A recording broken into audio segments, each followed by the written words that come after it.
everyone, back again with the Pokeflips podcast, joined by my usual co-host, KetchumAllCollectibles Dan.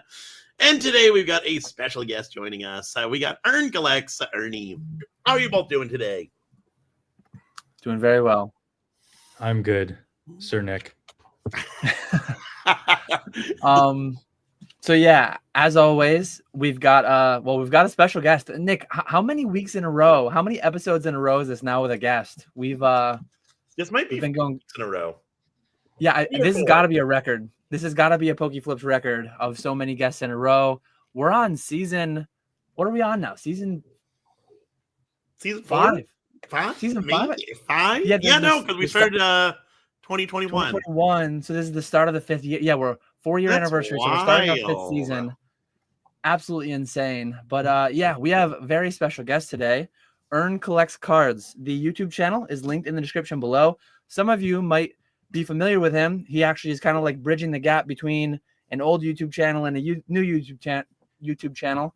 For anyone who doesn't know you, Ernie, do you want to just introduce yourself, kind of what you do in the space and the hobby, full-time or part-time or side hustle or whatever you want to share here? Sure. Ernie Collects. Let's see.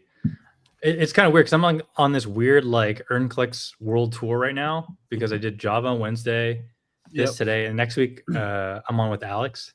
Not planned, by the way. Not planned. Let's see. I am a collector first. I got in during COVID. I'm a COVID baby. Spent a lot on cards, ripped a lot on cards, way too much. I wish I would probably had a better network and friends of people who knew what they were doing earlier. I spent probably high 5 figures just ripping product every weekend, every website, every drop, hills, like you name it. And it wasn't until probably 2 or 3 years in I realized, man, I should probably stop ripping. It's not a good deal. And I mentioned this when I was talking to Java the other day. I accidentally became an investor because I just had so much stuff. And then I realized like 2 years ago, I should probably figure out how to sell. Part of it's because my wife is like breathing down my neck, and as she should. I'm getting packages every day. She's like, where is this going? What is this? And I'm trying to, pretend everything's okay.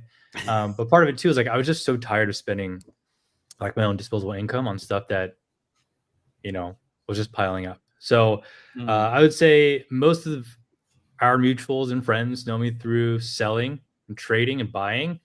I'm pretty active as a seller the last 2 years. I go to shows. I've been to shows. I go to shows to buy. I live on the West Coast in the Bay Area, and so we haven't crossed paths yet in person, but I'm sure we will eventually. I'm also a proud graduate of Pokenomics University. Graduated this past year with a major in setting SMART goals. I'm kidding. Nice. I don't actually think you can graduate that program, by the way. But yeah, that's me. Dan, that link I said I wanted to send you. You just helped that into the thing I'm going to send you. I want to send you this link that I've been working on. Oh, you got it ready. I promise it is safe for work. It is also it can be distributed across the stream. Oh, here we go. Yeah, it's on Discord. I'm going to open it and I'm going to present. Share screen. Chat, close your eyes for a second just in case. Oh, here we go. I like this. I did get a little spoiler. I was trying to not peek. Pokeflips go. So this could be myself, dangerous. Grimer, Java, Spat. We made like a Pokeflips bingo.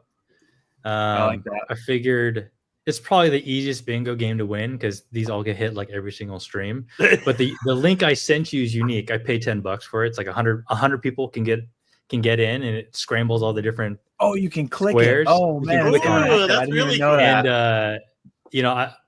And Dan, not to put you on the spot, but I figure like the winner gets 1% of your dad's pallet. That's a pretty good deal, right?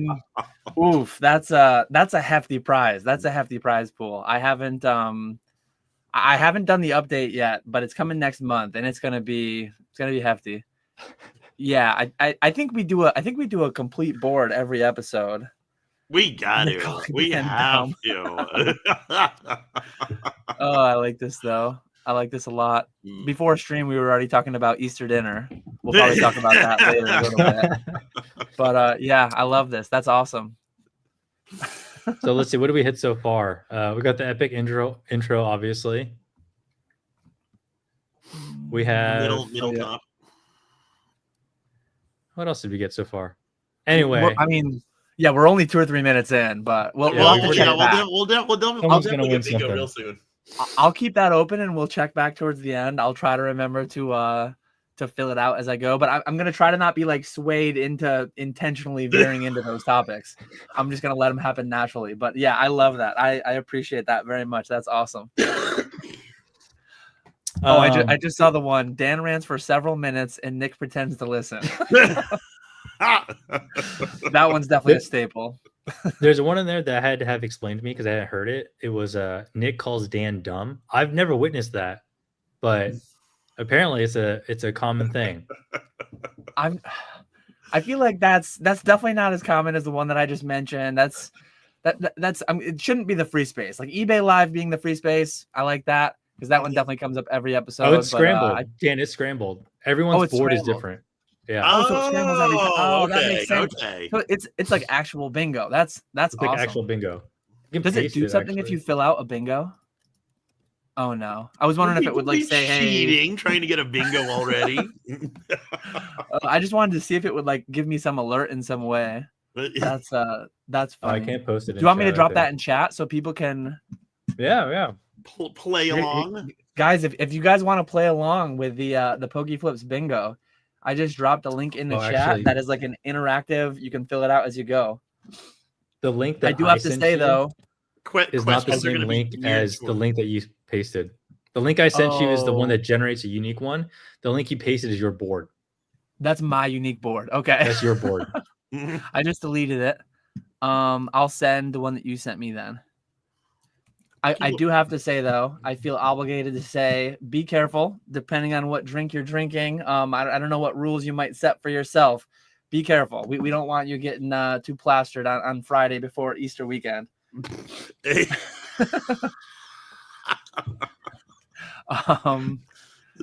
But yeah, so you mentioned you're like a side hustler, not a full-time in Pokemon, right? I do this purely with house money at this point. So I'm like in that, I don't know, blessed position where all the mistakes I made years ago were smart mistakes. And somehow I grew like this decent portfolio of Pokemon net worth where I just keep selling and flipping profits. And and I share that with people too, because like when we talk about risk profiles, which coincidentally, this podcast, you want to talk about risk.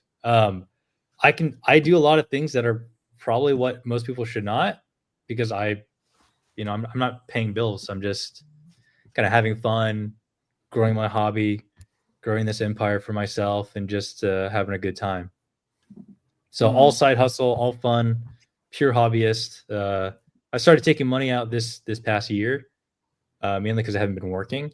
But I've never been in a position where, I got to sell this KC ETBs to, go fix a car or whatever. And if this is too prying, let me know.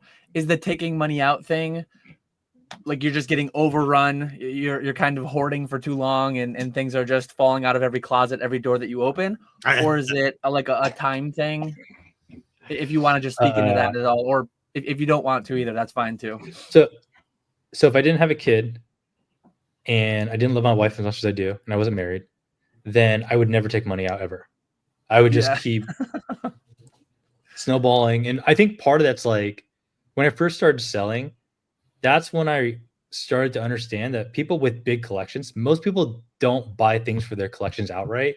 They're like sellers who are like rolling profits and then taking 5% out to go like buy a thing. Or, they buy 10 ponchos and then one poncho they keep, right? And so if I had a choice, I would never, ever take money out, but I'm doing it because I'm responsible father and husband. And very nice. That's a great answer. Very, very good answer. And then just digging a little bit deeper into like what you do in the hobby. Nick, very much eBay Live. My randomly generated board gave me that as the center space. So I'm going to take my free center space as I say that. I'm primarily Fanatics Live at this point, do a little bit with Consignments, Fanatics Collect. What do you, if you want to share with everybody, like what's your methodology? Are you doing your own eBay, TCG player? Do you do a lot of vending at shows? And what's like the way that you interact with the different marketplaces? Yeah, I'll start from where I was and then I'll go into where I am today. I used to do a lot of buy singles from Japan, grade them and flip them. I still do it through today, but primarily that's what I used to do. That turned into selling singles and graded and sealed across eBay and TCG player. So, you know, I got to probably like 4,000 or 5,000 transactions across both, which is like, it's work, but it's not, you know, that's sky is solid. level, right? You know, it's packaging up like 10, 20, sometimes some weekends there's like 30 packages if it's like a busy, if I'm like listing a lot of stuff. And then I would go to shows to sell. And then I primarily go to shows now just to source because I love vending to death. But unless I can set up like a buying table, and there's a lot of competition in my area, I get a lot of benefit going around talking to vendors as a vendor. Or I think the trick is like, if you're a seller, you can talk to a seller like a seller instead of talking to them like a buyer. You can have a pretty good buying relationship with them, right? But nowadays, you know, I've, you know, Dan, you said this like last year, where like you don't ever want to ship anything yourself or something like that, or you don't want to sell to like the consumer. Nowadays, I do a lot more. I get my stuff consigned and people sell for me. Part of it's like the shipping part, and like I'm not really organized. I got shipping stuff everywhere. I can't find my bubble wrap half the time. Like I ran out of thermal paper. I had to pause things for like 2 days. Just stuff like that adds up for me. So that's mainly what I do today. I will sell graded cards. Like I got a bunch of Heatwave Arena singles coming back. I'll sell them because I got to be first to market and just get it out there. But most of my business, I would say, is getting things consigned and sold for me, or going to a show and selling it directly to a vendor. Yeah. That's a progression that I've kind of taken myself in the past 12 months, especially. Also, I guess 18 months if you go all the way back to like the inception of the eBay vault, maybe even going on 2 years. I can't keep track of time anymore. Just quick for the benefit of the stream, as always, we're going to be here taking your questions. Said Q&A in the title, I believe. Ernie's link is down below. Definitely go subscribe. If you subscribe to that channel, there's actually no like real extensive backlog. That's one thing I think you're gonna like lose out on starting the new channel, right? Like people don't really have the backlog to binge through. I love your style of video. It's kind of like long form, just going off about state of the market, how you're interacting with it, what you feel, what you see, what you hear, and that's the kind of content that I make too, because I enjoy listening to it. Definitely go check out Ernie's channel to see all his content. I could talk about that a little bit too, Dan. I've had a YouTube channel that he's produced Call of Duty content on for like 15. This is literally like the 15th year anniversary. And back then, channels grew very rapidly. Like you would go from like 1 to 5 to 10K in like a month. And part of it's because the algorithm was still like, it wasn't developed. And so we used to call it box for box. So, you know, Dan, you have a channel, you could put like 3 of your friends into your box. And that drove a crazy amount of traffic. And it wasn't, you know, if content platforms did that today, it wouldn't work as well because just a lot of low quality users that would convert. Back then, there were really only like high quality users. And so channels would go very quickly. You get a lot of views on videos right away. I stopped producing content like 12 years ago, 11 years ago. So my channel decayed down from like 59,000 subscribers down to like 48. And then last year, you know, I'm in my late 30s. I'm like, yeah, you know, whatever. I'll try to produce content just to you know, hang out and have fun. So I started to produce content on the channel, and I kind of didn't want to accept that there's just so many years of metadata that exists on a published channel that like the algorithm sounds like an excuse, but this is from what I understand, hiring people on Fiverr, talking to other people. Anyway, the algorithm like scours through your channel for like anything that's a positive signal, and then it weighs it against anything that is a negative signal. So that's why these days you see far less gaming channels, for example, that play a lot of different games. So if there's a League of Legends channel from a pro player or whatever, they don't produce like content where they're playing like Nintendo games. They keep it separate. And so, you know, I kind of knew that for a while, and I decided over the last few weeks that I should probably just make the transition, cut old ties, and then stop giving myself reasons why I'm not growing. So yeah, fresh channel, Clean slate. clean slate. Yeah. Style of content, honestly, like I just have a hard time. What is it? I just want people to understand what I'm thinking. So my style of content's like, I'm just gonna let it rip. Let's just talk about whatever. This market video that came out is, how do I feel about it? Investment content, which I'm sure we're going to talk about today. Here's how I feel about what people are saying. So I just let it rip, and I try to be as authentic as possible, which, you know, it benefits me because I don't have to edit a lot of the content, which is great. So long videos, 10, not usually 10 minutes, like 20, 30, sometimes 40 minutes of just like car rants and whatever's on your mind. Just, you know, and I think this day and age too, you know, I've been watching YouTube for a long time. There's way more people producing content now just to be a part of that algo stream, and like, you know, clickbait culture, you know, thumbnails, all this stuff, like that's the stuff I never want to be a part of. And I just want to be able to like speak my mind without having to worry about clicks and views and, you know, what's the hottest thing that's going on right now. Yeah. Yep. Yeah, I like it. I've definitely been a happy subscriber of the old channel. I bridged the gap to the new one, and I was one of the early double-digit subscribers. So looking forward to continuing to follow along there. Invested early. I'll be honest. I just subscribed. I know. Yeah, I was gonna say, you at least pretend, dude. A triple digiter. I'm always gonna have my nose up at you. I was a true OG double digit fan. I can't say single digit though. I was a little bit late. I'm sure there's probably one single digit subscriber in the chat somewhere. But yeah, we're gonna be hanging out for the next couple hours. I do see questions coming in. I'm not ignoring them. I promise I'm starring them as I go. Appreciate you, Java. I'm actually gonna be live. I gotta do a little bit of a plug for Java, a little bit of a self promo too. I'm going to be live tonight, 8 p.m. with Java. He's going crazy. He's 30 for 30 every night this month. He is doing a live stream. Ernie just mentioned he was on there earlier. Nick has already been on there as well. So I will be completing the trio of today's podcast, being on Java's channel tonight. Go check out him as well. I don't know how he puts that together. Like, facilitating guests. Nick and I are not amazing at it. We had a streak where a couple episodes in a row we didn't have one. Walrus was like, "Oh man, looks like nobody wants to be a part of this. No one wants to hang out with Nick and Dan." And then we had to say, "Take this, Walrus. We're gonna have 4, 5, 6, 20 guests in a row. Who knows?" But yeah, it's a lot of work to like figure out schedules with people and like get it lined up. And for Java to do it every night in April, that's amazing, an amazing feat. So it's been great content too.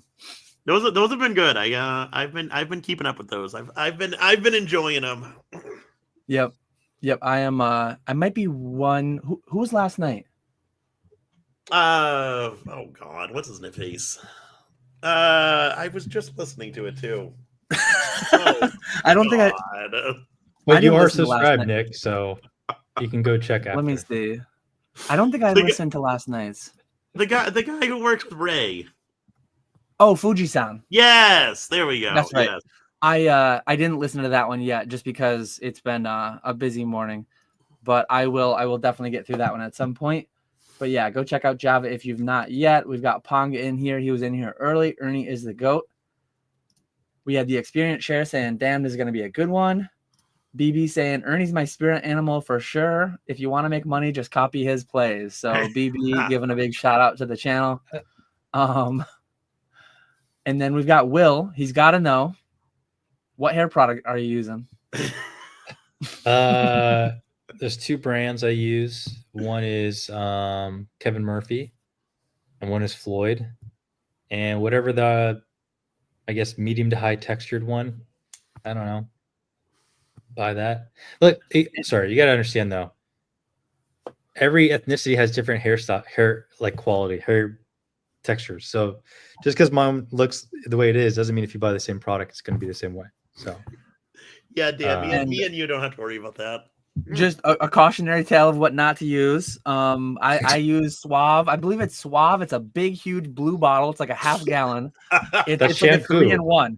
It's hair, body, and I think it's conditioning too. So it's like a 3-in-1. I don't want to put multiple things on all in one go. So probably don't use that one. I apologize to Suave for shouting them out and giving them the negative publicity. There goes our Suave sponsorship. Yeah. I'm a big fan of it, but like this is the result, so I don't know. I don't feel like it's a good push for them. What about you, Nick? Another cautionary tale. Another cautionary tale. When I first met my wife, it was at a point in my life where, like, skincare, whatever, I don't know, but I would wash my face with Irish Spring, and she was so disgusted by it. Like, Irish Spring smells good, and it's cheap.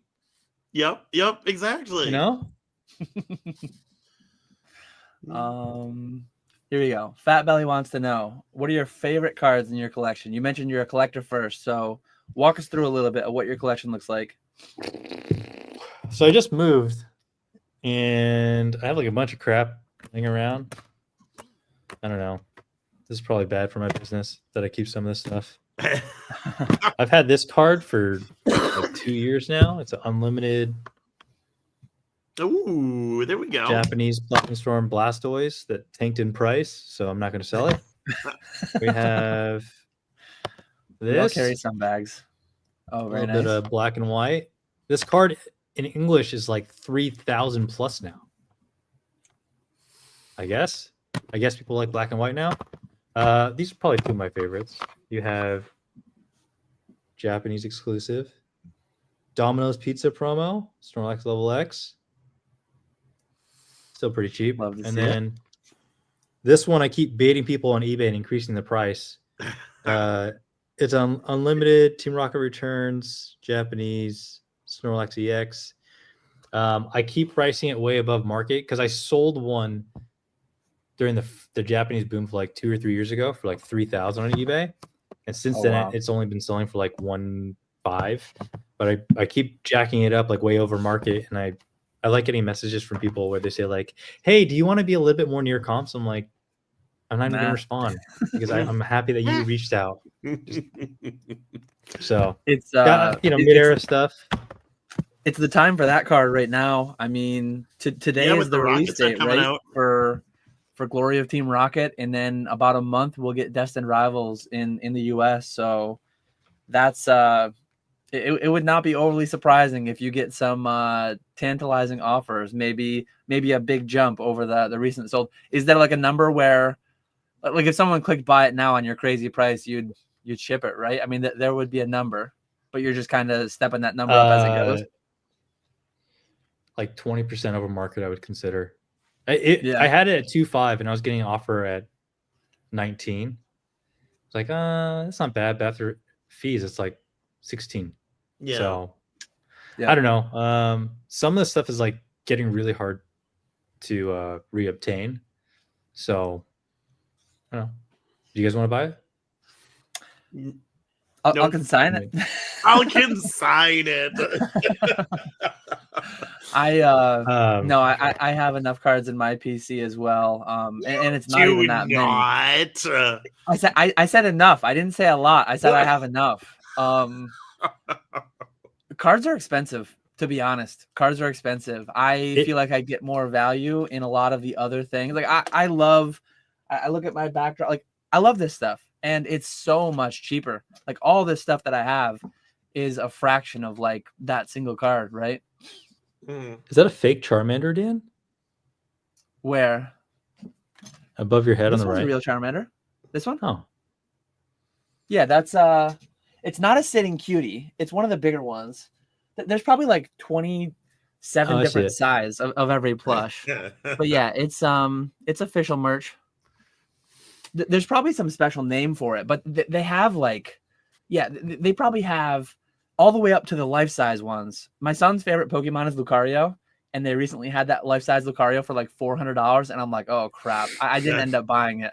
I hope it's sold out now because I don't even want to look again.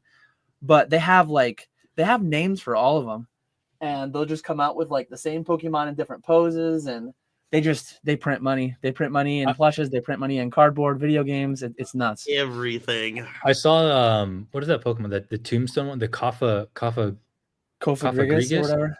Yeah, and it's like $400, and it has like long arms that you put around like I don't know. That's kind of a coffin giving you a hug. Yeah. Interesting. Just go back to the collecting thing. I think like the challenge I have now is I'm trying to get to the point where if I can't display it, I'm not going to keep it unless I'm speculating. But I've just moved again, and like my new place, I don't know what I'm going to display. I got a closet I can use. I don't know. I agree with you. It's just sitting money that day by day I look at. I'm like, I could probably flip that for like 30% more. Yeah, that's tough.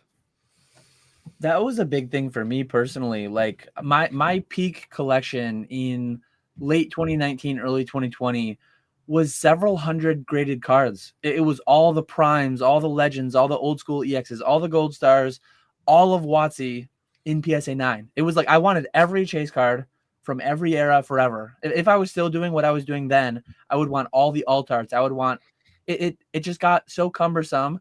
I wasn't appreciating. I wasn't even looking at everything.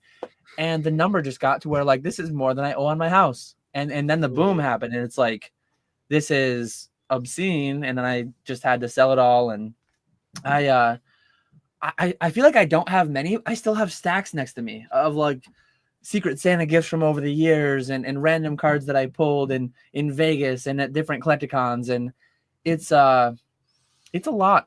And I still, they're in stacks. I'm still not like appreciating them as thoroughly as I could be. There's a decent bit of open wall space in here. I need to get like one of those larger slab displays and get some up. Do you guys have storage units of stuff? I mean, Dan, I know you have pallets, but I do. Before I moved here, I did not have much room, so I still have one in Massachusetts that I got to bring here at some point. What's what are you keeping it, like valuable stuff or just like crap you can? No, it's full ETB of like supplies, binders and dice, thieves. Dice. I've paid way more in storage. I was gonna say if I sold like that entire storage. He's paying $100 a month to store like $500 worth of ETB sleeves and dice. So I moved. I got the same size storage unit where I used to live in Napa, $100 a month. Moved to San Francisco, $278 a month. Jesus, that's wild. So, dang, great deal. Oh yeah, good value there. Good value. I've never had a storage unit, and I won't ever allow myself to. I live in the woods. I have a decent sized house. I have like an attached garage, and I have a detached garage. I wouldn't store Pokemon in there because squirrels have taken that over. My lawnmower, my snowblower, things like that go out there. But I have a decent amount here, but it's not like some might imagine. It's not that crazy. Then I have like a couple of places my dad stores stuff. We store our pallets there. A little bit of excess stuff can be stored there if needed. And then I've got streamers. I was just talking. It was pre-stream, I think. This Saturday, tomorrow, Skya is firing up MetaZoo streams. So I have independent contractors that I store product with. I've got a vault in Oregon. I've got a MetaZoo streamer in Idaho, and then I've got PK in Connecticut and Ponga in Illinois. So I'm spreading across the whole country from sea to shining sea. From sea to shining sea. I'm spreading the risk out, right? I'm diversifying my storage locations, attacking all the time zones. I guess I'm not all the way in the Pacific time zone, but I just hit Mountain time zone with I don't know where PWCC or Fanatics would be. Fanatics, Oregon. They're in Oregon, right? That's probably mountain. That's mountain time too. No, they're Pacific, aren't they? Oregon Pacific. I'm from Oregon. That's quite offensive, Dan. It is on the West Coast. They're Pacific? Pacific. Oh, okay. Okay. So I guess literally on the West Coast. I mean, it's Washington, then it's Oregon, right? They're right below each other. Washington, below that is Oregon. Oh, they're literally California. Idaho's to the east. I clearly need to. It's been a couple years since my kids have been using their map block things. I was thinking it was Montana, Washington, I was Idaho, calling that one Oregon. Then, that's fine. Yeah, I was mixed Hopefully up. It doesn't Oregon happen and Montana. so I guess I'm in all four of the major. I think in Maine, doesn't Maine catch like Maine one additional time zone? You were making some part of. I almost feel like there's one part of Maine. Maybe there's not. There's a state that has 2 time zones. I know what you're talking about. I don't know which one it is. Just give up on your geography, Dan. I have 4 time zones. I think the continental U.S. has 5 time zones. I could be wrong. No, wait till you start adding people in Europe, and you're going to butcher all their locations. This says and time there's zones. 6. This says there's 6 Nicks. Oh, yeah, you have Alaska and Hawaii. Oh, okay. Yeah, it is. For some reason, I was thinking some little tiny part of Maine caught some weird time zone, or I guess not. But anyways, I'm in all 4 time zones then. So I've got my it's Idaho's actually split. Idaho is part Pacific time and part Mountain time. Looks like the top just wanted to be treated like the West Coasters. And then Vegas flips between Pacific and Mountain time, depending on time of year. Because they don't do daylight savings time. Yeah. That's wild. That's so hard to keep up with. I know some people that are in that zone where it's like parts of the year were 3 hours apart and parts of the year were 2 hours apart, I believe. Or maybe it's 2 and 1. I don't even know, clearly. Walrus says, question, being successful in this market, what keeps Ern so humble? You are crushing it. You're doing well.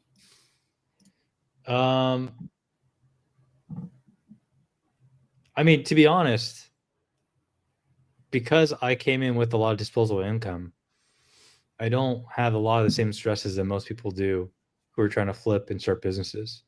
And so, like, I guess I'm being humble answering this question about being humble. Like, I just didn't have the same adversities as most people did. But if I did, trust me, I love to stress. I love to get anxious about stuff. And so, I don't know if I could say one thing, like, don't touch this stuff unless you have the time and money. Don't take on unnecessary risk. Don't put yourself in a position where, you can't be humble. I don't know. But yeah, I think that's a big part of it for me, is like, try not to. God damn it. This feels like a bucket thing. Yeah. I play in Pokemon. That's on my bingo card, here. actually. Thank you. Once the buckets are full, everyone go to your bingo card, check that one off. That one came up naturally.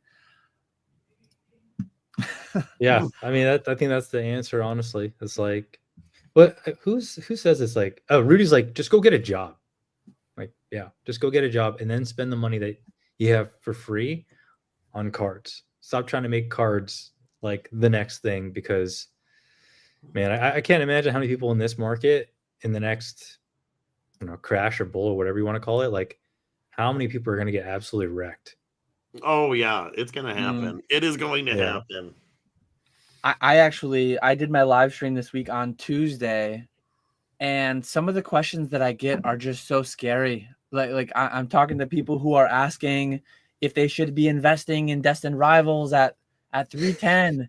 And it's like, I know that they're not. The scary thing is, unless they're in Oregon, unless they're in Delaware, I think, unless they're in one of these states with 0 sales tax, a lot of those people investing aren't even paying 310. They're paying 340 because they're paying sales tax on top of it, because they're not even a business. And they're trying to, it's like, do whatever you want to do. You're all grown adults. But like, when you start so far back, like you're competing against people. I'm getting a couple $100 at $92.50 a box. And you're you're so far behind the 8 ball when you're buying it at 4 times the cost. Like, what are we even talking about? And the crazy thing is everything that we've been conditioned to, everything that we've seen in the past 6-12 months, which for some of us, the past 6-12 months that's less than 10% of the time I've been here. That's way less than 10% of the time Nick's been here. That's only a fraction of the time Ernie's been here. Some people, that's all they know. And that is just very dangerous. It's very dangerous to have all you know being these obscene levels of success and liquidity, and everyone's paying 90%, 95%. That stuff can all go away very quickly altogether. Yeah. And it's like some of the same people that, oh, well, no one would ever sell for a loss. One, that's not true. Two, even if it was, when you're buying in at 4 times what everyone else is buying in at, like all of Destined, or maybe not all of Destined Rivals, maybe it's only 70% of Destined Rivals because 30% gets held back by distro, but that's a different conversation. But literally all of Destined Rivals is being distributed at the same normal prices, generally $95 a box. And you're thinking like, oh, sealed goes up, no one's going to sell for a loss, I'm buying it at 310, everyone else is buying it at 310.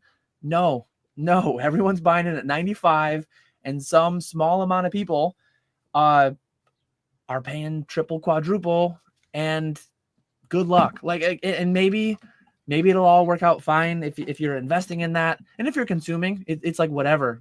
Deem, is the pack worth $10 a pack to you? And if it is, and you have the money, like, who cares?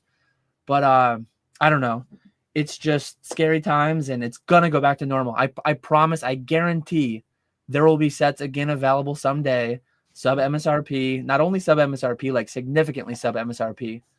How and when we'll get there, I don't know. But Destined Rivals above 300 is actually insane.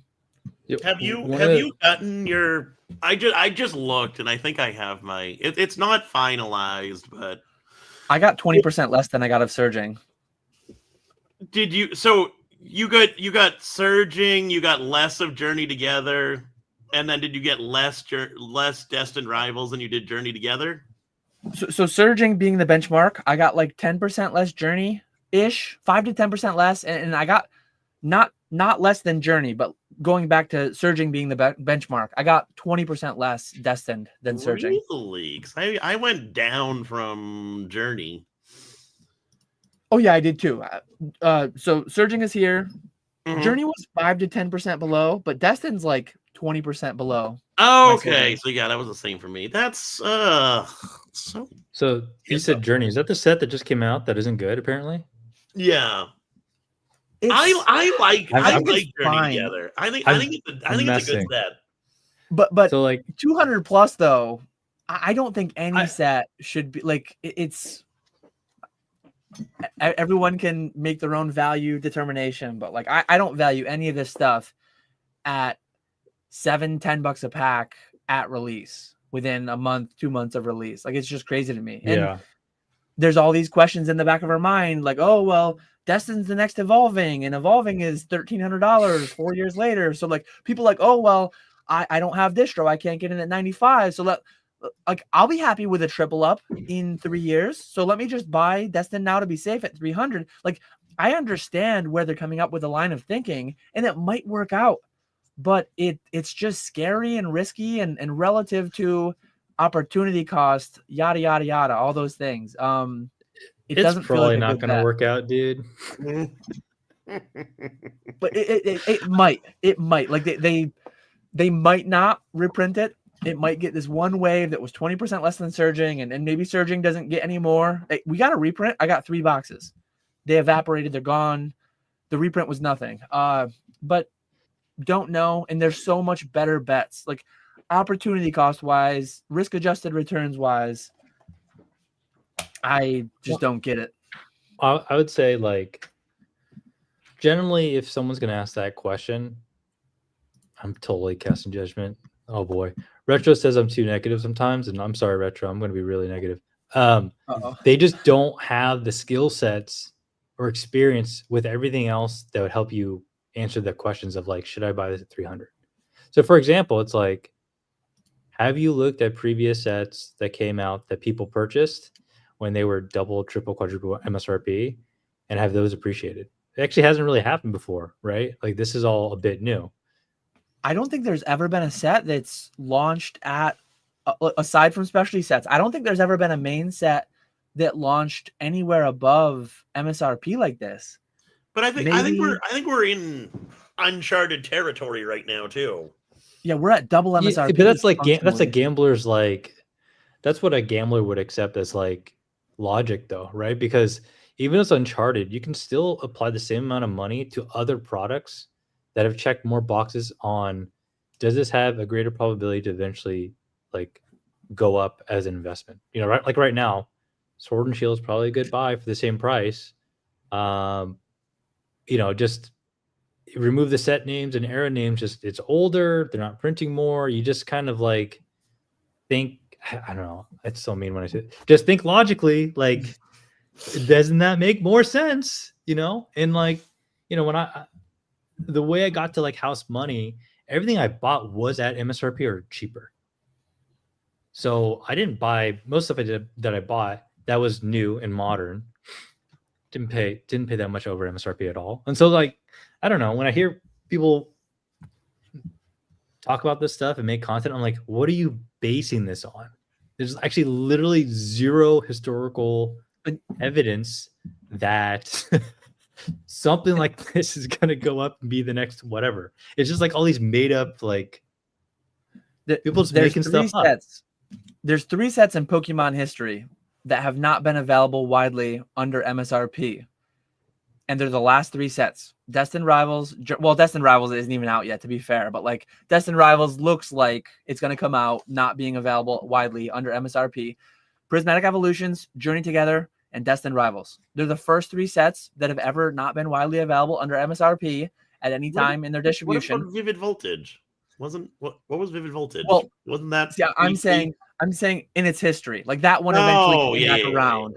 So obviously their history is short. To be fair, like their history is short. But I'm kind of like alluding to the fact that I'm as confident as I can be that Pokemon will make them widely accessible under MSRP at some point, somehow, someday. I would bet on it happening in the next 6 to 18 months. But they might miss one of those 3. They might hit Destined and Prismatic, and they might miss Journey Together. Journey Together might never get another reprint. Like, nobody knows. Yeah, you know what I think it is? I think part of it's like herd mentality, and it feels a lot better to be wrong together than like to be that guy or girl or person who's not following the trend.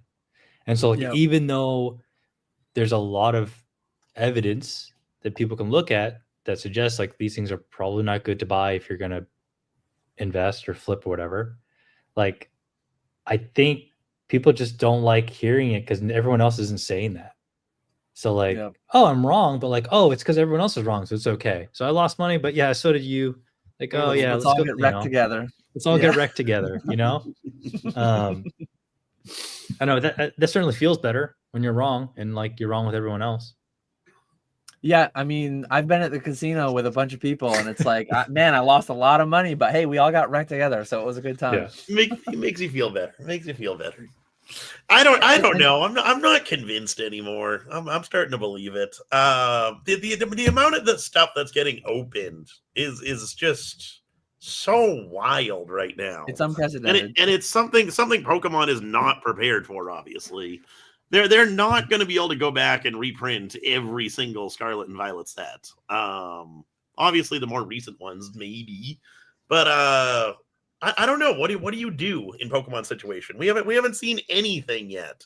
There hasn't been a single reprint since whenever, or like sizable reprint. We've gotten onesie twosies, but we haven't. What is Pokemon doing right now? Did you get a 151 I don't poster? Get it. I got a 151 poster collection case. One single. Okay, case. You got one case. I heard they're doing prismatic ETB soon, but like I'm waiting for my distro to say like, "Hey, we've got 3 for you," and I'm gonna be like, "Cases? Nah, ETBs, 3 ETBs." Ivy was. I haven't heard yet, but that's. I was just on with Peak, and Ivy said her distro gave her 6 prismatic ETBs. It's. I haven't even heard mine yet. I'll have to see if mine are up. So there's this topic that Java brought up related to rip and ships, And I think someone asked the question in this chat, and it was, are ripping ships making it harder to figure out if modern is actually investable? And Yes. the thinking is like Sword and Shield ripping ships are just, starting to get underway, right? So it's an era that's like incomplete with ripping ships.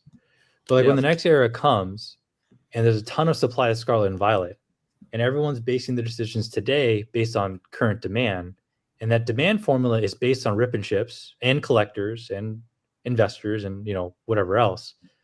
But when ripping ships move on to the next era, what happens to the demand for the previous era? Mm-hmm.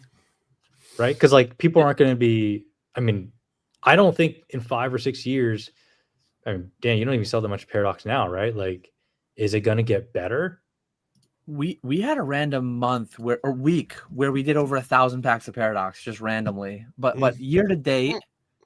But like 5 or 6 years from now, right? Like 2,300 packs of Paradox. But how much will we be doing? Yeah, because like in 4 or 5 years, Paradox is just going to be like a random Chilling Reign or something like that. And I'm not saying Chilling Reign's bad, but it's just kind of like blend in to some extent. And Chilling Reign, we've only sold 400. And Battle Styles, we've sold more Battle Styles than Chilling Reign, interestingly, 470.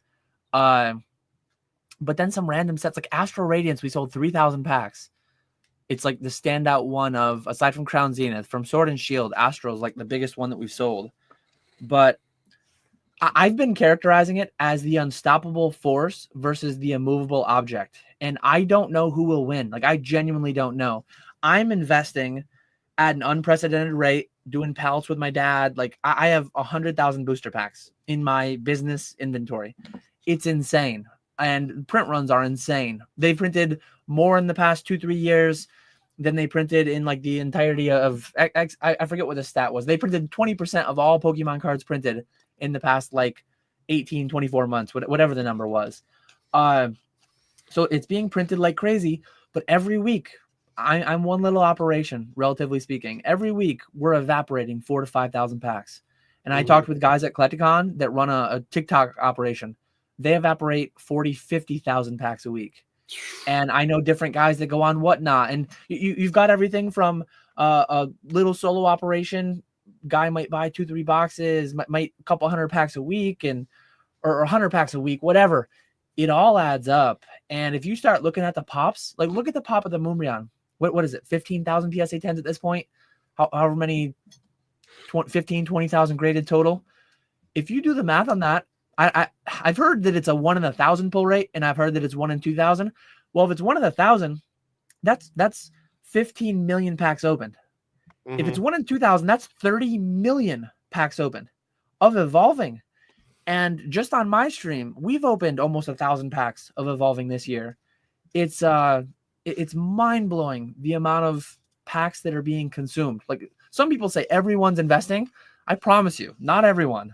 Because I'm investing, but I'm also shredding. And my whole investment, all of my pallets, like multiple 6 figures of inventory that I'm investing in, it's like 20, 30, 40,000 packs. I'm going to rip 250,000 packs this year.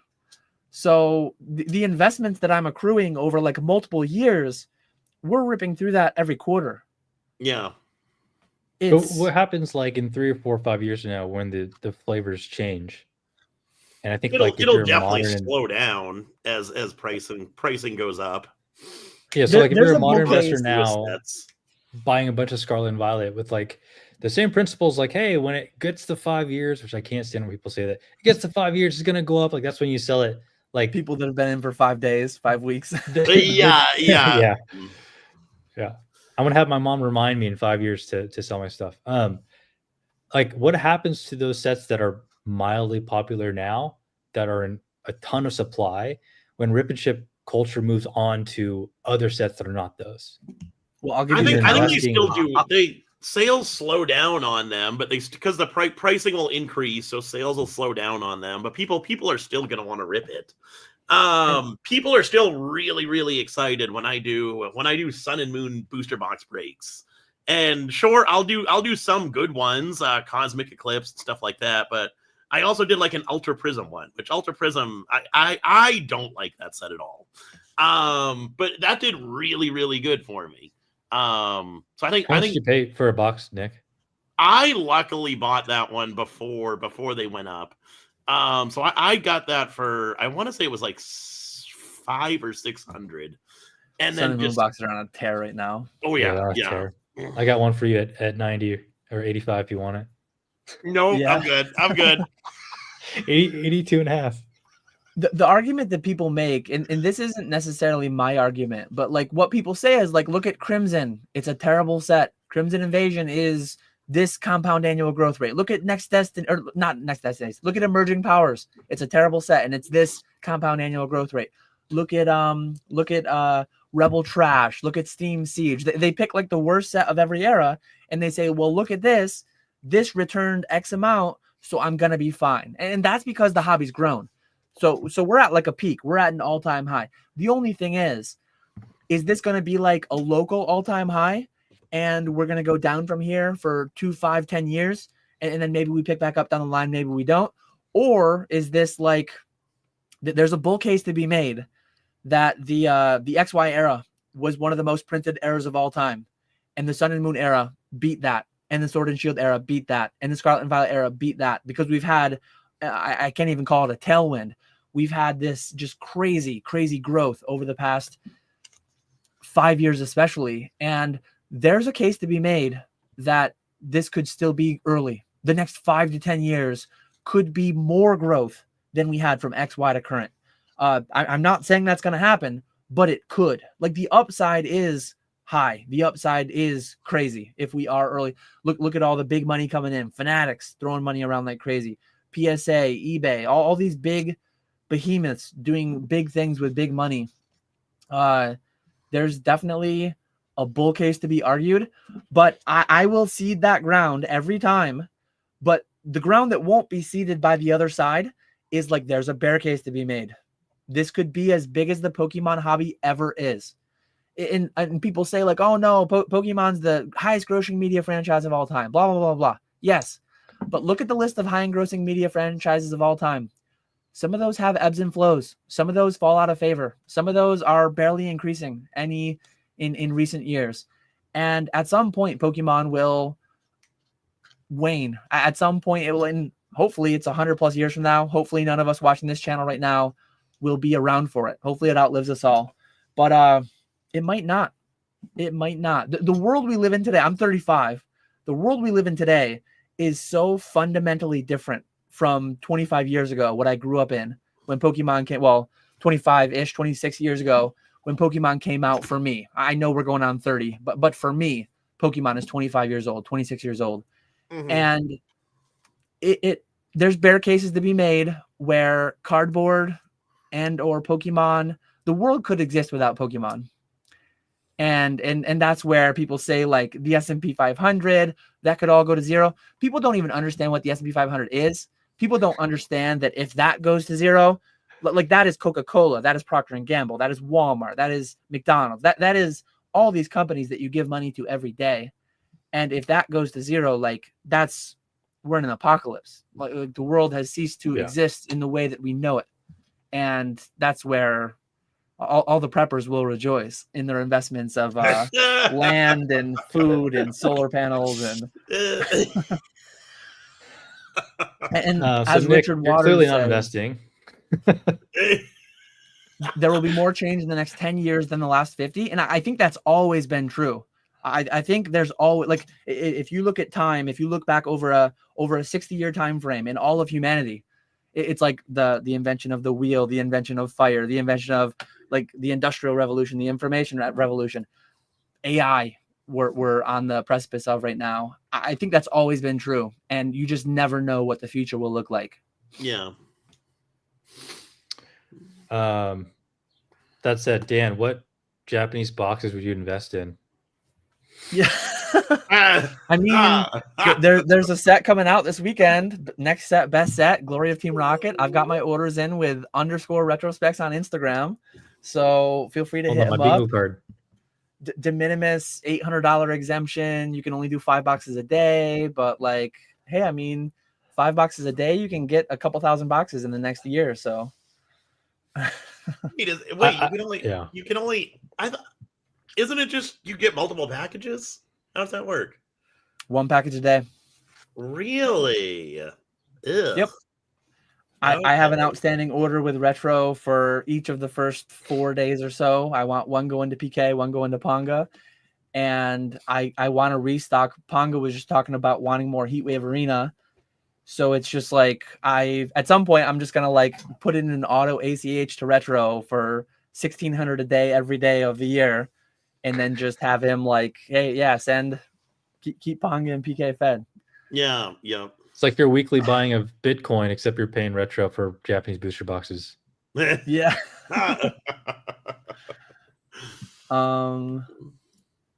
Here we go. So I have a bunch of stuff starred. Galaxy Card Shop is an early double-digit sub here as well. Got in way earlier than Nick. I'm really slacking over here. I'm really slacking. By the time Nick got in, I already 8x'd my investment returns. So Nick is super late. I went from 20 to 160 already, so I'm sitting pretty. You better put out some good videos so I do well. UAP says, with so much knowledge in the hobby, how is his hairline still intact? Well, we heard the regiment earlier, so yeah, it might be something to do with that. Here we go. Kind of with respect to our talk about Destined Rivals, do you think after the initial allocation of Destined Rivals, do you think it will be printed to demand?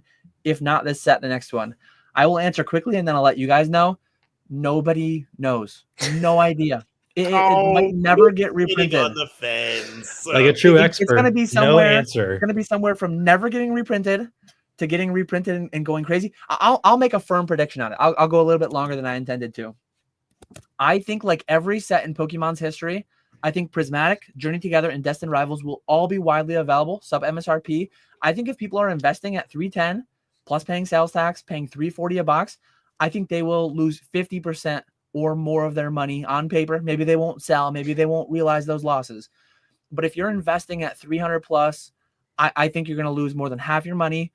I think it's insane to invest at 300 plus. I think it's insane to invest in Journey Together at 200 plus today too. I'm not doing it. I have some set back for the long term that I'm not selling because I made a rule for my palette that like I have to put 4 to 6 cases of every set on it. But other than those 4 to 6 cases, and other than keeping Ponga and PK fed with inventory for the streams, I'm selling everything. I'm happy to take $2,000 a case, and then I'll move that into something better for the meantime. What do you guys think? Absolutely not. We'll never see Destined Rivals printed to demand. I can't see it. I'm not saying printed to demand. Destined Rivals in particular, where it's you don't think it'll go to MSRP? What? Wait, what? You don't think it'll go sub MSRP? I can't see it. No. Nick, would you say Journey Together is now printed to demand? No, it's still $200. I would say printed to demand is when it goes sub MSRP. That's what I'll say. Because I think like Cheeks, by the way, what a name. I think like part of the question is, will people be able to get their fix at a fair price? But I don't think it's literally they're going to print to like 1-for-1. Kid wants a booster box, he can go to the store, he can get booster box. People are handing out L's in chat to Nick. I think demand can go down, and then supply can stay the same, or supply can go up because they print more. And like, I don't know, I don't think some of these things are ever going to go back to MSRP because MSRP is just kind of a made up number anyway, right? Like the market can just decide whatever the box price is, and like even if demand goes down and supply does go up, it doesn't necessarily mean that market price is going to go down to the point where it's close to MSRP. So you're on Nick's side. You don't think Destin will ever be available at MSRP? Well, no, he just said he doesn't think MSRP matters. Sorry, say that again. Go ahead, Nick. What did you say, Nick? I was gonna say because he said MSRP isn't like the. I was thinking like printed demand would be below MSRP.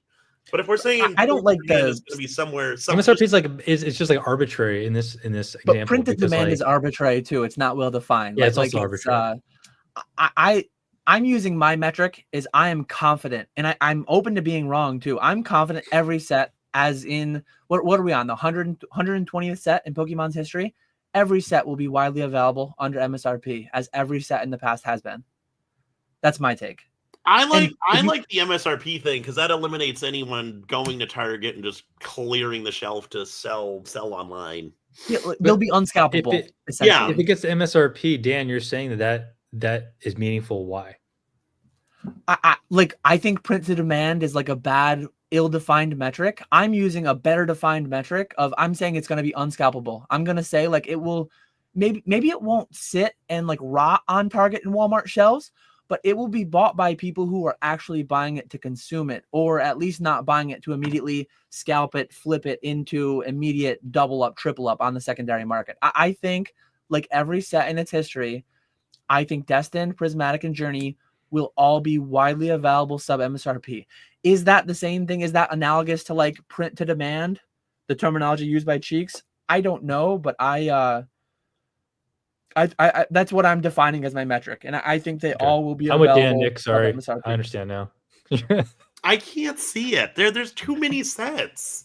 Because just this year, you have Prismatic, you have there's only 3. Surging, Prismatic, Journey together. They don't need to do any other ones though. They only need to do from Prismatic, because Surging was widely available. Surging was available at pre-order for weeks, months. Surging when it came out was 110, 120. If you wanted Surging on release day, a week after release, it was like 2, 3, 4 weeks after release that it crossed MSRP. So Surging checks the box for being widely available at release under MSRP. That one did it. They don't, in my opinion, I think they will reprint Surging, but they don't have to meet my metric, to meet my widely available after release sub MSRP. I think there's already too many, and if they keep continuing with, I don't know, I can't see all 3 of those sets. Even if we're just saying those 3, I can't see it. Because what have they done the past 6 months? They haven't done anything. I think they're printing. I don't know what. I mean, they're definitely printing. I thought they were printing for Team Rocket, but obviously they're not printing for Team Rocket. What are they printing? When my distro told me that it was 20% less than Surging, I was shocked. I was actually shocked. I could see them printing the first. Isn't this supposedly the last Scarlet Violet block set? And there's going to be like a new mini block or something. I thought we had the black and white set. Black and white, and then Mega X, Mega Y, whatever. Are those going to be in a new block, or are those Scarlet Violet era? I thought the Megas were the new mini. I've heard SV 10.5 was going to be the last one, I thought, but maybe that was just sometimes I go down rabbit holes in like incognito YouTube where I like, maybe it was just completely false information. UAP saying yes, the last SV. UAP saying it. I've heard it multiple times. It wasn't just one. Megas are in the new game, so maybe that'll start the new block. I don't really know, but remember when Scarlet Violet came out? Remember, I can't wait. Next month, I'm not one to do like victory laps, but it's going to be funny. I'm going to victory lap a little bit. When I made my investment palette video, people were like, oh, Dan's pawning off all his SV cases on his dad. Poor Dan's dad. My dad actually reads the comments of my YouTube sometimes. My dad read the comments of those, and he thought it was really funny because it's like at the time, he's like, obviously, I trust you. You're not like screwing me over. Like it's gone. Like people know what Scarlet Violet did in the past year, but people they were so down on it. They were so negative because it was $90 a box. It was terrible. And then now that it's $200 a box, it's amazing. Like that's just how fickle people are. I could see Pokemon taking a strategy of like, let's start a new block. Let's print the hell out of it. It's a base set, print the hell out of it. And that'll go $99.99 shipped, P-Football Pete. And then people will be like, these thumbnails, and it'll be the end of Pokemon investing. And then once those are cheap and available, then they'll do, hey Nick, do you want 150 prismatic ETBs? Hey Nick, do you want 90 Destined Rivals booster boxes? Hey Nick, do you want 90 journey together. That's a theory. I don't know if that'll actually happen. Please don't make investment choices based on that happening. But like, I could see that happening. I could see that happening. I could see that being the way that they get back to where they keep. I think Pokemon has a strong desire to make every set, even if it's for a week, even if it's for a month. I do truly think they want every set widely available at or under MSRP. I don't know. I think they just have way too much printing to do for that to ever happen. I cannot see it. Is what I said plausible though? Like if you got allocated, say we go and do a new block. Say the new block is this black white set, and they just say, Nick, like you said you wanted 500 boxes. Here's your 500 boxes. Mm-hmm. You know, cash flow wise, liquidity wise, how a lot of businesses in the space operate. Yeah, I think like Pokey has talked about it. Like a lot of people are kind of talking about it at the same time. I feel like it could come true. There's going to be distributors having excess product because LGSs are backing down on the 500,000 boxes they requested. And I think that's going to be the way that they kind of recapture, because that will shake people a little bit. I think so many people, it's scary. And I was in that camp a few years ago when Mason made that video saying that boxes will never go again under $100 again. And then a month later, they were under $100 shipped on eBay. That's going to happen again. There's more and more people today, more and more people who've been around, who, in my opinion, more and more people who should know better, saying that we're never going to do that again, and saying that Destined Rivals will never be available under MSRP. I think way too many people are getting caught, lost in the sauce, drinking the Kool-Aid, whatever. And it's a little scary how overconfident some people are getting. But I don't know though. Destined Rivals is such a bad example because it's the most hyped set of Scarlet and Violet. But if you said like Journey too. Together, okay. What was 151? Prismatic was super hyped. Do you remember that whole summer, last summer, of 151 being widely available? 151 is a better set than any of them.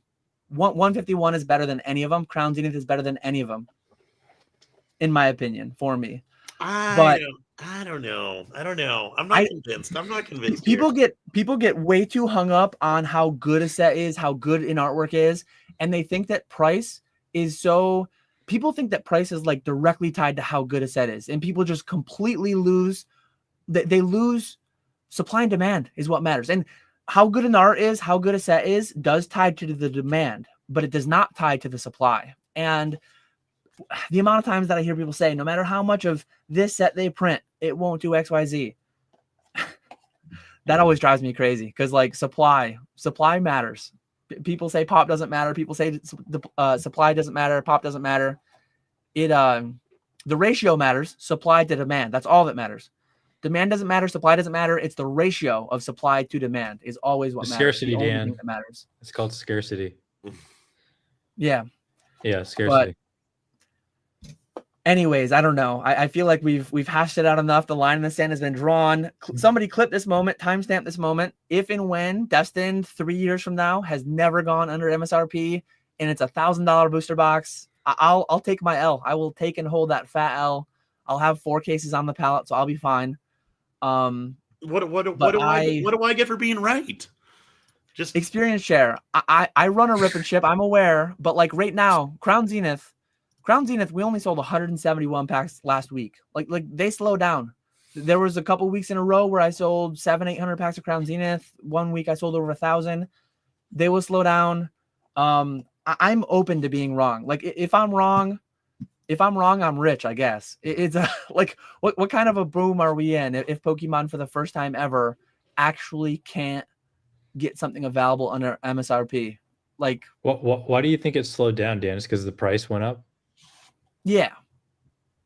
I think it's the price, and then so many people wanting to rip these new sets. Dilution, and the price. Yeah, like that's a natural demand softener. Like as the price doubles and triples, well, not quite triple, but as the price doubles, people are going to, they're going to value other things. One thing that blows my mind is like Destined Rivals being 310. It's like if I were a brand new consumer to the space, I guess you get lost. You get lost in YouTube. You get lost everywhere. The hype, like you need to open what everyone's opening. But if I were a wise consumer entering the space today, I wouldn't be spending 300 on Destined. I'd be buying a box of Silver Tempest. I'd be buying a box of Brilliant. I'd be buying the sets that I missed from last block that are the same price and way more value relative to like the age and scarcity and all that stuff. But yeah, but No that's, one's not, gonna listen to that's that, not what Dan. people are posting and talking about. Yeah, you just sound bitter. You just seem like you just don't believe in investing. Like, yeah, it's so no scary. one wants that old stuff. Get out of here. I know. Until like I can't wait till 5 years from now. Silver Tempest, like what Team Up is doing right now, it's probably gonna happen. Silver Tempest is gonna be like in a few years from now, we'll probably be going through a Pokeflips where you see all those Sword Shield era boxes. Now it's not just evolving. Now it's this set just crossed 1,000. This set just crossed 1,000. This, and I only have like everyone has it. I have more than 95% of people probably. I only have a couple cases left of every Sword Shield set. I only have one left of evolving. Everyone's investing in it, and here's a hot take. This might burn some people.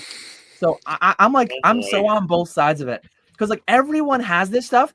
Everyone who says everyone's investing has no product or almost no product whatsoever. Like unsubbed. Wow, ouch. It's like everyone has it. Well, how many do you have? Like everyone has evolving stored back. I heard that when it was 300, 500, 700, 800, 1,000. Everyone has it. Well, I have one. How many do you have? Well, 0. Everyone has Scarlet and Violet era cases. Well, how many do you have?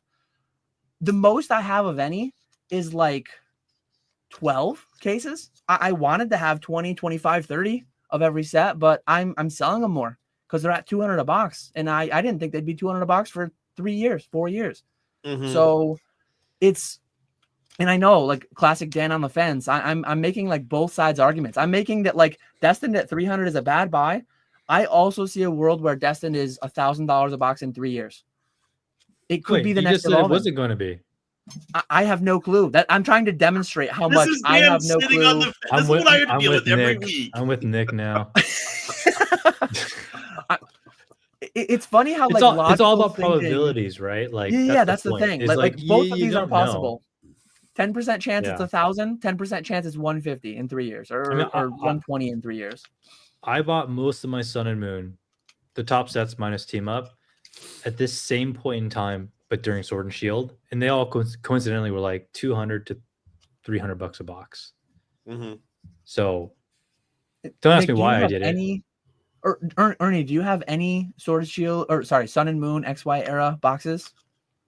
I have no XY. I have 2 of every set in Sun and Moon, minus the crappy sets. That's nice. Did you see what Team Up's doing right now? Team Up is insane. Yeah. I bought that for $1,000 off of Pokemon TCG subreddit, the trade subreddit, 2.5 years ago. And I don't know if they're real or not, but I see TCG player sales at like $5,000 or something. 4,500. I don't get TCG player when boxes get that high, and there's only a few. I was just at a show, and this guy that vends near me, he got a box for $6,500 trading cash. Jesus, that is wild. And people say like I was there back then. I was there back in X and Y. The saying, and I'm not saying others were saying this. I was part of saying this too. I was part of saying like, it feels like a lot of people are investing. It feels like everyone's investing. Like there's risk. There's risk. There's also the bull case too, though. I genuinely don't know what's going to happen. That's why I feel best. I just say what I'm doing. And I think I'm about to do a bingo. So. Oh, you're I think we have multiple winners at this point. I only feel good telling people what I'm doing. The amount of channels that will tell people what to do, the amount of channels out there, I guarantee you there's channels this weekend that will say Destined Rivals is a buy and hold. It's going to be 1,000 in 3 years. It's going to be this. It's going to be that. It might, but they'll say that while having one or none. They'll guarantee these crazy numbers, the next evolving, and then they'll not be walking the walk. They'll just be talking. Talk is cheap. Yeah. Everyone's doing it. All those channels. I don't know. There's so all many those of them. channels are stupid. Nick, there's so many of them, dude. It's bad.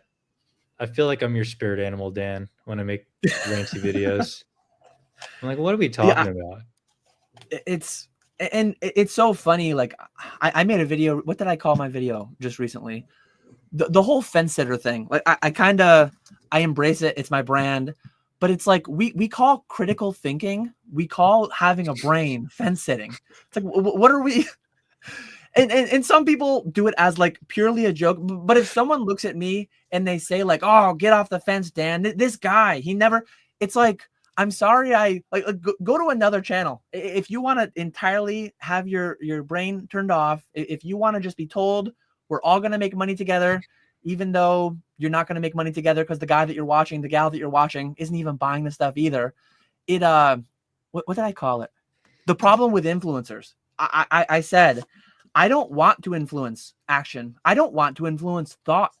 I don't want to influence, like, I think this way, so you step in line, follow along. I don't want that. I want to influence people to like turn their brain on and think about the upside, think about the downside, understand that the world is not binary, black and white, zeros, ones. It is all gray area. It is all nuance. It is all percentages. It is all risk and uncertainty. The title of this podcast. That is what everything is. And it's like, that's boring. That's that. Like, whatever. True experts in any field never say they have the absolute answer. It's always conditional and relative to like your circumstances. And so a lot of the content that's very, very black or white, it's like, dude, nobody knows. If we did, we'd be rich. I mean, Dan, you're pretty rich, but like Ernie, how do you not know though? Every box has gone up. They all will go up. Like they have to. Man, remember I buy sent my you Destined Rivals for 310.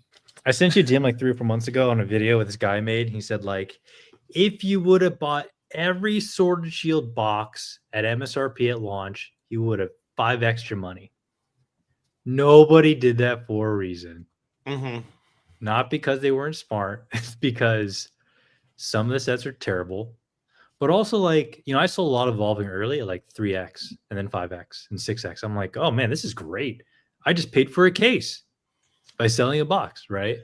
And so, like, I think people are so they're like role playing someone else's money, and as if like they had the money and they would have taken the risk. It's like, you wouldn't have taken the risk, you wouldn't have done it. And so, like, why are we talking about these theoreticals and trying to get people hyped about these situations where you didn't actually do it, right? It's like people who own stock telling other people you should have bought stock like years ago, but they themselves don't have like that much stock. It's like, you would have made all this money. It's like, well, why didn't you do it? Yeah. You know? Yeah. I don't know. You're like speaking for me. This is helpful because I got really heated when I was talking to Java. I got so emotional. I was like, oh my God, I hate this stuff. And sleeve no card behind. Like, I understand the sentiment fully. It feels like everyone is investing, but I look at what I have, and it's not like, it's just a statement of fact. It's funny because like sometimes I get called a bear. Sometimes I get called an investor when I like to call myself a spec. It's funny how people put terms on me that I don't think apply, but like whatever. But I just state as a matter of fact what I have and what I don't have, and why I have what I have and why I don't have what I don't have. But I have 100,000 packs in my inventory, and it sounds like a lot. It's kind of a big number. There's a comma in there. There's a couple zeros on the side of the comma. Like it's a 6-digit number. If I don't buy any more packs from now until, and if ripping continues going the same way that it's been going, I'll be out by August if I don't restock at all. So it's like, from some perspectives, I have a lot, and I have this investing hoard that I've built up over the past 10 years. But I have zero. So I asked you, Ernie, I have 0 Sun and Moon era boxes. I have 0 X and Y era boxes. I have nothing. If I want to do a big break, I have to reach out and buy a WotC box from somebody. I have to reach out and buy, like, I have to source any box. Pre-Sword Shield, I have 0 boxes. Actually, pre-Vivid Darkness is SV. Darkness is Sword Shield 3, right? Yeah. Or the Vivid. It's Darkness. If you had Vivid. Sun and Moon, Dan, would you start telling people it's a good buy though? I would like I would sell it. It's always funny, like hypothetical, because like if I had it, well, I did have it. I had it and then I sold it. Like I was in distro for all of Sun and Moon era. So at one point I was allocated 2-4 cases of every set. And at one point I made the conscious decision of like, this has done enough for me. I had team up allocated to me probably at $82.50 a box. And I can't remember. It would actually be fun. I'm gonna make a note to go look. When did I sell my team up? I have no clue. I bet you I sold all my team up sub 300 a box. I sold most my evolving sub 300 a box. I'm selling most my Scarlet Violet sub 300 a box. I sell a lot of things too early, but someday. I guess I'm trying to understand, but you don't hold anything, and so it's like, Dan, why aren't you walking the walk and holding some stuff? The pallets last May. Oh, that's true. That's true. I'm forcing myself. That's true. So the entire concept of the pallets, the entire design of the pallets, I've always had. Like people will just say 5 years, 10 years, 20 years. They'll just pull that out of their behind. And if you had asked me in 2014, Dan, how long are you going to hold those Phantom Forces boxes? I might have said 5 or 10 years. I might have just pulled that same random number out of my butt. And I would have said I'm going to hold it for 5 to 10 years because this Phantom Forces that I just bought for $82.50 for my distro, I would have said, or I think Primal Clash was the first one I got from distro because Phantom Forces I bought on Potomac distribution for $600 for a case. But I would have said I plan to hold this for 5 or 10 years and I'll probably sell it for $300 or $400 a box. What's Phantom Forces now? $3,000, $4,000. Like I don't even know what Phantom Forces is, but I sold it way earlier because it went way higher than I would have expected, way faster. And I did that in XY era, and then I did it again in Sun and Moon era, and then I did it again in Sword and Shield era. So you know what I said? I said Scarlet and Violet era. That's not happening again. I'm forcing myself, and I don't know. I know of people who definitely have held stuff for more than 5 years. There's probably a lot of people that do well. Relative term. There's probably a relatively decent amount of people that have done it for all of Pokemon's history or some amount of time. Like, where do these base set cases come from? Where do these like mid-era? I've seen like Holon Phantoms cases open and Delta Species cases open. There's people that have been doing it for a long time and just not talking about it on YouTube. But I'm forcing myself. The thing that everyone says they're going to do, I'm forcing myself to hold them 5 years for the first time ever because I've never held more than 4 cases of a set for 5 years. I've always sold them too soon. I've always sold them soon because like they've gotten to the numbers that I wanted them to get to way quicker than I would have expected. So will I be a fool? No. Will those be cheaper than they are today? Absolutely. Or will they be flirting with $1,000 a box by the time I take them off in 2030? Can I show you an image, Dan? Yeah. Everything that I bought at least 50 months. Oh, these are things I sent it to you? Are you able to see that? These are 50-month holds? Yeah, the months passed. Nice. Yeah, that's I accidentally sometimes I'll open up a tote or a box and it's like, oh crap, I've had that for a long time. It's always been accidental. Like if I knew I had it, I would have sold it sooner. But that was the entire concept of the pallets. Was like I've been trying my entire 11 years in the hobby. I've been trying to hold things 5+ years and the hobby wouldn't let me. So I'm going to force the issue. I'm going to set it and forget it. And they're tucked away. They're off site. And I'm going to see what happens. I might make a fool of myself. I might, in 2028, Scarlet Violet boxes might be $1,000 a box. We might be riding high. The next boom, the whatever. And then there could be like a down period, and right when I'm taking them out of storage, everyone else is taking them out of storage to front run my pallets, and it all goes to zero. But I genuinely have no clue. But it'll be interesting. So that's the only stuff that you're holding is in those pallets. I have so those pallets all together only amount to like 20-something thousand packs, and when I say 100,000 packs, I'm only counting my half of those pallets. So there's 2 pallets, but only half of each is mine. The other half's my dad's. So when I say 100, like I technically, I don't have any of my holdings of those 85,000 other packs. I don't have any earmarked for like, Dan, you can't touch these until this date. They're all technically like in play, but You I were a don't fence feel the sitter. need to add, like, I don't feel the need to add too much more substantial holdings, because it's like, I already have a lot. Like, I do this as a full-time job. I have a lot of inventory. If Pokemon does really well, even though I'm technically not earmarking any of this for the long term, aside from the pallets, it's all going to go up, and I'm going to ride that wave with my inventory, right? And if it goes down, I'm going to get beat from every side. So part of it is like, part of my bearishness with 100,000 booster packs of Pokemon, people that call me a bear, it's like, what are we talking about? Part of my bearishness is probably a defense mechanism, because if and when Pokemon does go down, I get destroyed on multiple fronts. My weekly wages go down. More than half of my net worth is in Pokemon, so my net worth significantly goes down. I'm having a hard time if and when the Pokemon hobby takes a big retraction of 50%. Like, it could be, I have no debt, I have no leverage, I'm not going to be on the street, but like on paper, the numbers, it would be painful, it would be bad.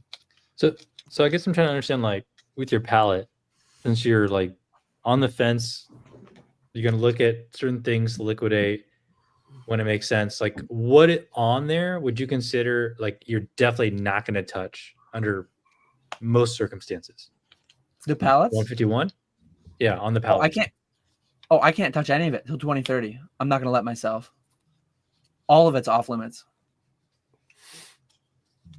That's the way to do it. That's the way to do it. That's the way to do it. Yeah, like those are. I made the video, like I did like the YouTuber thing, like Pokemon investments to hold for 5 years.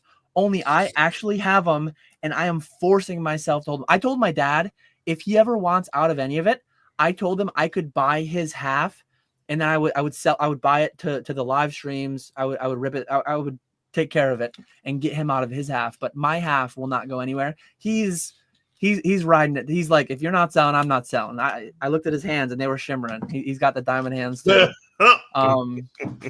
It's a fun experiment, but I truly, like, this comment really hits. It feels like everyone's doing it. It feels like everyone has everything.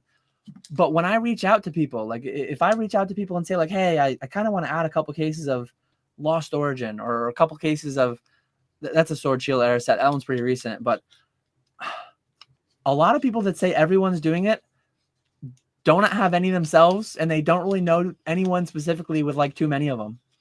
Like Nick, I think I forgot to ask you, Nick, do you have any XY era, Sun Moon era cases?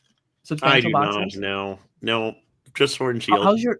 Because you do similar to me. You set back. Like, what's your Sword Shield case quantity look like? Do you have like anything, or have you just moved it all by now?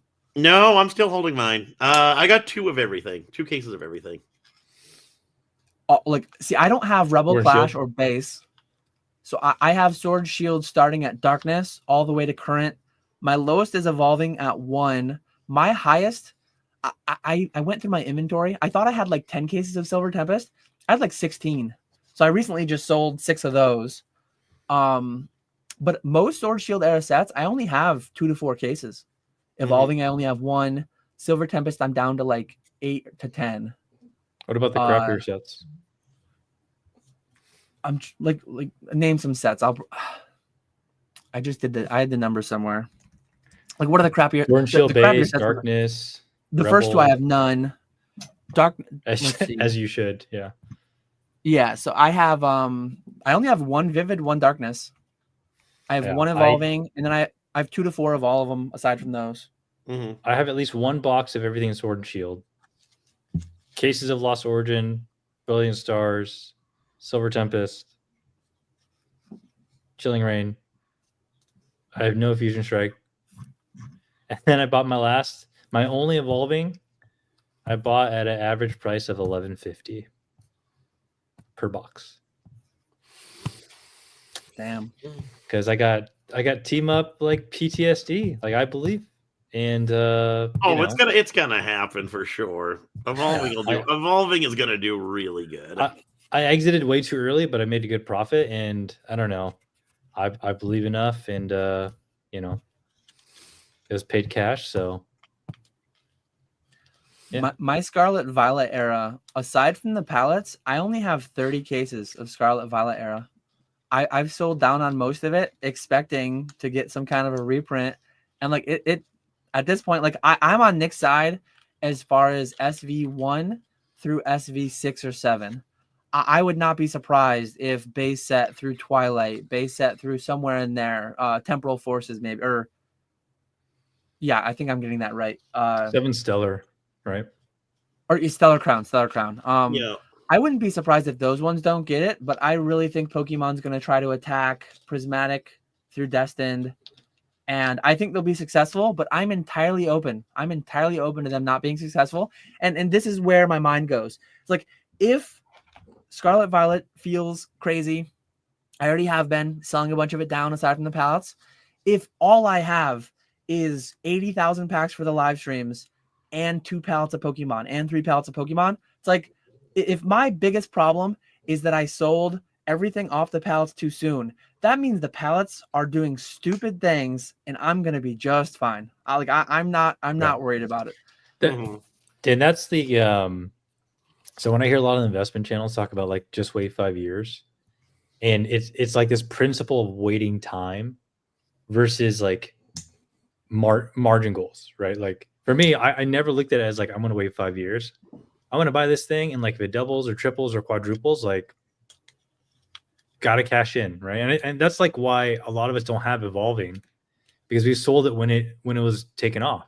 Yeah, when it felt right. Yeah, and so there it's was like a good lot chance of these... that it was going to get reprinted, and then it did. Yeah, and it came down to 120, and then people thought it might last longer. People thought it might come lower, and then it went away again, and it never came back.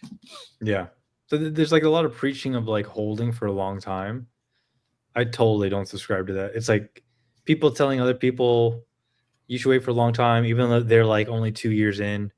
And like I don't even know many people who purposely held for 5 years, Sword and Shield, to now sell Sword and Shield because they held for 5 years. You know what I mean? But it's just like these weird, like this weird financial advice. It's like, where does this come from? Like, who's saying this stuff? Like, yeah. I don't do time frames firmly, but to be fair to those people, like I was newer at 1.2. I was saying the same things. I was doing the same things. You started this podcast talking about your journey, talking about how much money you spent ripping products. We all did that. Almost all of us did it. I bought a case of Phantom Forces that I just ripped. I turned it into singles. Like part of that is what helps fuel all the investments, right? Like all the ripping. But I don't have a firm time frame aside from the pallets. I'm forcing that one as like an experiment. And then I don't have a firm, some people say when it doubles, sell half, when it triples, sell whatever. I've never really had firm guidelines. So much of it is by feel. And I always say this thing, we're all in the same arena, but we're all playing different games. And I don't even fully know the game that I'll be playing. If you would ask me a year ago, Dan, what game are you playing in this arena of Pokemon? I would have said eBay Vault. I would have said this, that. If you asked me a few years ago, Troll Toad Evo, a lot of these things don't even exist anymore.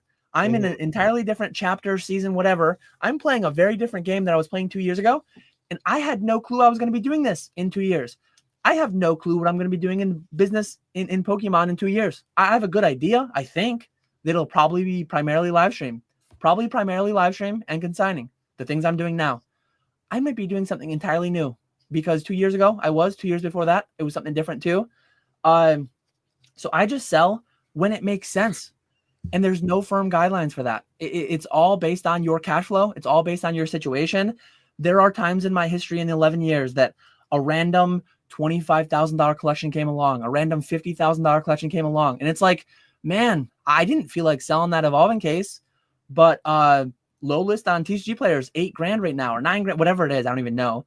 It's like, that's how a lot of my stuff gets sold. A lot of my stuff gets sold because it's like, I have the money to buy this collection, but then I want to replenish the liquidity quickly. So let me just sell off XYZ. Let me grab this, grab that, grab that. I could throw up an Instagram story sale and say like, hey guys, I have 9 cases of Darkness Ablaze. It's like, I have they're not listed anywhere. I don't really want or need to sell them right now.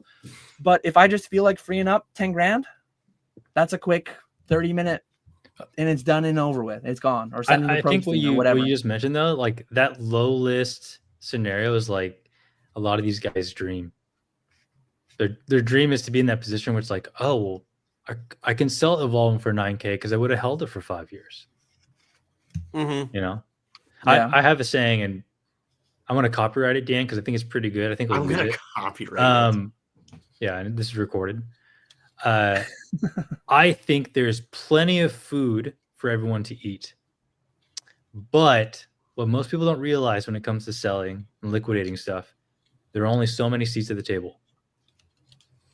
Mm. Like, there aren't 50 cases being sold at $9,000. There was 1 or 2 or whatever it is, right? And this happens actually a lot in like Japanese graded cards. Japanese is pretty easy to get 10s and to sell them. But if you dump them in the market can't absorb it. Like, it can only handle so much. And so I think sometimes people get really infatuated with this idea that, like, oh my God, I could make 5K, 7K, 8K. Have you sold anything over 500, 800, 1,000? Like, minus the bull, right?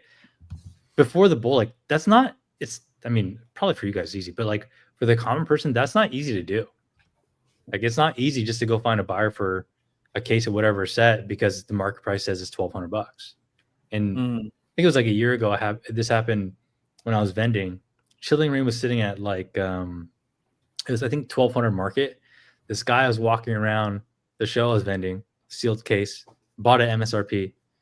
He couldn't find anyone to buy it, and he said, "Will you give me 1,000?" I said 950, and he said, "Yeah." Like, snap, 950. Thank you very much. Mm-hmm. Like, that's the reality of like how this stuff works, right? It's not like it's a stock market or thousands of transactions are happening above, $1,000. Like, it's way fewer than people think. And I think it's sorry, my Siri just went off. Can you hear me okay? Yeah. My Siri went off. Always Okay, listening. I thought I triggered it again. Always listening. Yeah, I don't know though. I think part of. Oh, finish what you were saying. No, I was just gonna go rant. So Nick, you should probably just say your bit. I think part of that is people don't know. People like to buy stuff, but they don't know how to sell stuff. They don't know how selling works. What was that? They don't know how selling actually works. Yeah, exactly. Or they'll go to these shows and try and sell to vendors, which is an easy way to sell for a good percentage. But if you want to maximize your profits, you got to learn how to sell on eBay. You got to have some type of reputation on there to actually sell. And I think eBay, there's a lot of people who don't do that. I think just like being a vendor and setting up shop, like, same thing. I would say to some extent, yes, but you don't have like I think like your Chilling Reign case example, selling it locally. Yes, I think you are going to have a pretty tough time selling it locally. But if you can sell it, if you can list it on eBay, it's going to be gone. Someone's going to buy that relatively quickly. Yeah, that's true. Online selling has like a lot of hurdles actually it doesn't. Seemingly has a lot of hurdles for people. Today's market, though, is so different in so many ways. Because, like, 11 years ago, you didn't have Probstein consigning for 95% payouts above 1,000. Like, I was going through stuff recently, but back in, I forget exactly when it all landed, but in February, I think I started the year with like a 60,000, 65,000 pack inventory. So in the first 3 months of the year, I netted plus 30,000 packs I added to my inventory. And a lot of that, I did it before some of these things started spiking some. So it was timed well by accident mostly. But to partially fuel that, I was sending cases of Sword and Shield era boxes to Probstein. I was sending Scarlet Violet era boxes to Probstein. So Nick was saying, like, you need to have your own name. You need to have your own eBay selling. If you are comfortable with consigning, you really don't. Like, yeah, I agree. Gonna shout out my own. I won't just pump my own tires. I'll pump James's tires too. So if you want to sell on Fanatics, you've got me paying out 95% on items over 2,400. On eBay, you've got James paying what's he pay? 93%, I believe, above 1,000. You've got Probstein paying 95% above 1,000. Probstein also does sealed. So if you want to liquidate a sealed case, you send it in a box to New Jersey, and he lists like the day that he gets it or the next day that he gets it. Within 10 days, you've got an ACH transfer to your bank account, and it's Probstein sealed selling is crazy. I'm trying to get Fanatics to add back Pokemon sealed because that would be amazing. But I would agree with you. I think the you don't need to really develop a brand to sell, but I would say selling lets you become a better buyer and get you more connected. I mean, this is part of the reason why with selling the brand thing, like I don't care as much anymore. I just throw everything to consignment, and then now I have like a decent reputation where I can talk to a seller and be like, I'm a seller too. Like, how's it going? How about 85? Cool. But most buyers, I think if you're a buyer and you approach someone, especially at a show, sellers are going to be like, dude, go away. Yeah, exactly. Yeah, stop, you know? But yeah, I think there was a time where everyone was pumping, like, you got to be a brand, you got to be a person, you got to have social. And I think parts of that are true, but I think the bigger thing is that you just got to know how to sell and liquidate and get capital and just like keep that train rolling, right? And however you go about doing that, consigning or selling things direct, like, I don't think it really matters as much. And one thing I'll say too is like it's way easier to do that in a boom. Like right now, you send the Probstein, your auctions are going for 95 to 100% of market. You're getting a 95% payout of that. There's no thought to it. It's just easy. It's passive, kind of as close to passive as you can get in this space. But yeah, internet person wants to know, who does he send his semi-turd slabs to? I raised my hand. Me. Nick says him. Streamers are a good outlet for that. Hit up Nick in the DMs in his email. A lot of streamers will buy. I buy those for like generally 75% of market ish. I don't know what Nick's paying. Nick, are you gonna up the bid there? What are you paying on like those kind of slabs? Depends on what it is. If it's like CGC, yeah, 70, 75. PSA would be more, just because I don't grade with PSA anymore. When you guys get these slabs, are you just full of like disgust? Like, oh, I have all these low value slabs. Or are you like, man, I'm swimming in money. I got an automatic 40% right here. Like, how do you guys feel when you get thousands of slabs delivered to your door? I like it. Nice little restock on inventory. I usually send them straight to Pong or PK, but sometimes I handle them in the middle. He says all PSA. Oh, see, this guy knows how to sell. You go to a podcast and you hit up the streamers on the podcast. There we go. The guy on the right, give me your email. Nick is doing more like we both stream, but we do it on different platforms and we do it pretty differently. I see slabs and singles as a means to get packs sold.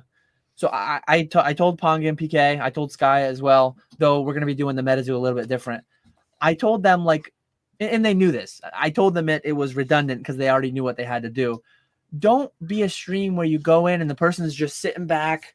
The person is just on their phone. Like, here's the buy it now, buy stuff. No one's buying stuff. It's like, run an auction. Just auction a slab, auction a single, get things rolling. And I think Nick does it kind of similarly, but Nick does way more. Like some nights, Pong and PK will auction 10 slabs and singles, and then they'll start doing pack rips because they'll have a backlog, and they'll rip packs for 6 hours straight. Like our goal on my streams is to sell packs. We make a known fixed margin in the buy it now on pack rips, and slabs and singles, I don't do that well. Like I would say overall, I pay 75% on most slabs and singles, and I'm losing money. I'm like breaking even / losing maybe 5% on average net. Why do you think that is, Dan? Because like there are people who buy a ton of junk slabs on Fanatics. It's so crazy to me. I mean, the streams that have non-live, the most obviously. success, the streams that have the most success are, and the ones buying those are mostly streamers buying them for repacks In auctions. Mm-hmm. I think Whoa, I know this gross. is the case with Alt. So Alt actually has like a back end that not everyone has access to. You can like mass place bids. You can just do some algorithm where like, hey, it says CGC pristine and it says Pokemon. I'm going to bid 15, 20 bucks on every pristine. And you can place like 1,000 bids in a couple clicks. I think Fanatics might have something like that too, but I don't want that. I don't have use for that as a buyer. I'm selling those Dude, slabs, this not feels buying so them. gross. But yeah, it's I wish you didn't say those that. are their ceilings, those are the hits, those are their like it's just a it's just a widget. And if you've gone in the streams, go on the streams on Whatnot, go on the streams on whatever, they're on all platforms. And cost of grading's 19 bucks. Yeah, that's what PSA is. Like cost of grading's 19 bucks. It takes 6 months to get your cards back. And then they show you a CGC Gem 10 and they say it's a 10 out of 10 and they say cost of grading's 19 bucks and have this one today. And they start the bid at 18 bucks and they say how good of a deal it is.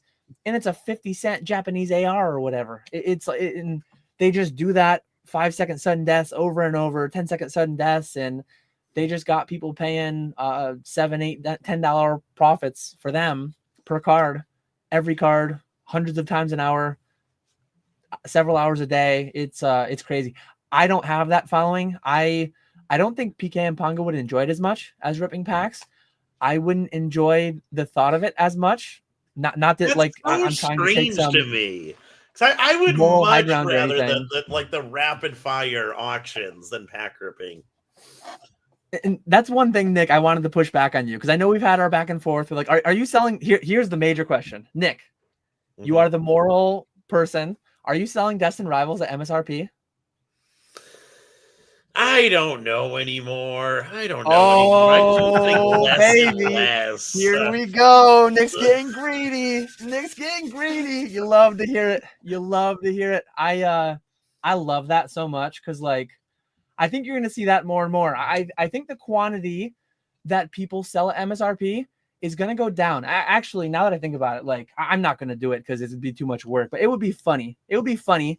All these moral high ground sellers, go back and let's hear how many journey together. Let's hear how many surging. It didn't even matter because it wasn't above MSRP. But like, I think people are going to lower the quantities that they sell at MSRP if they do it at all. Some of them that used to sell at MSRP for journey, 310's too juicy. 310's too juicy. A lot of people are going to sell out for it. I'm Mr. Consistent, Mr. Logical, I'm just going to sell for whatever the market is. I get kind of a good evil feeling when I hear that people are going to stop doing the whole MSRP thing. I'm going to do it for 160 just to spite you now.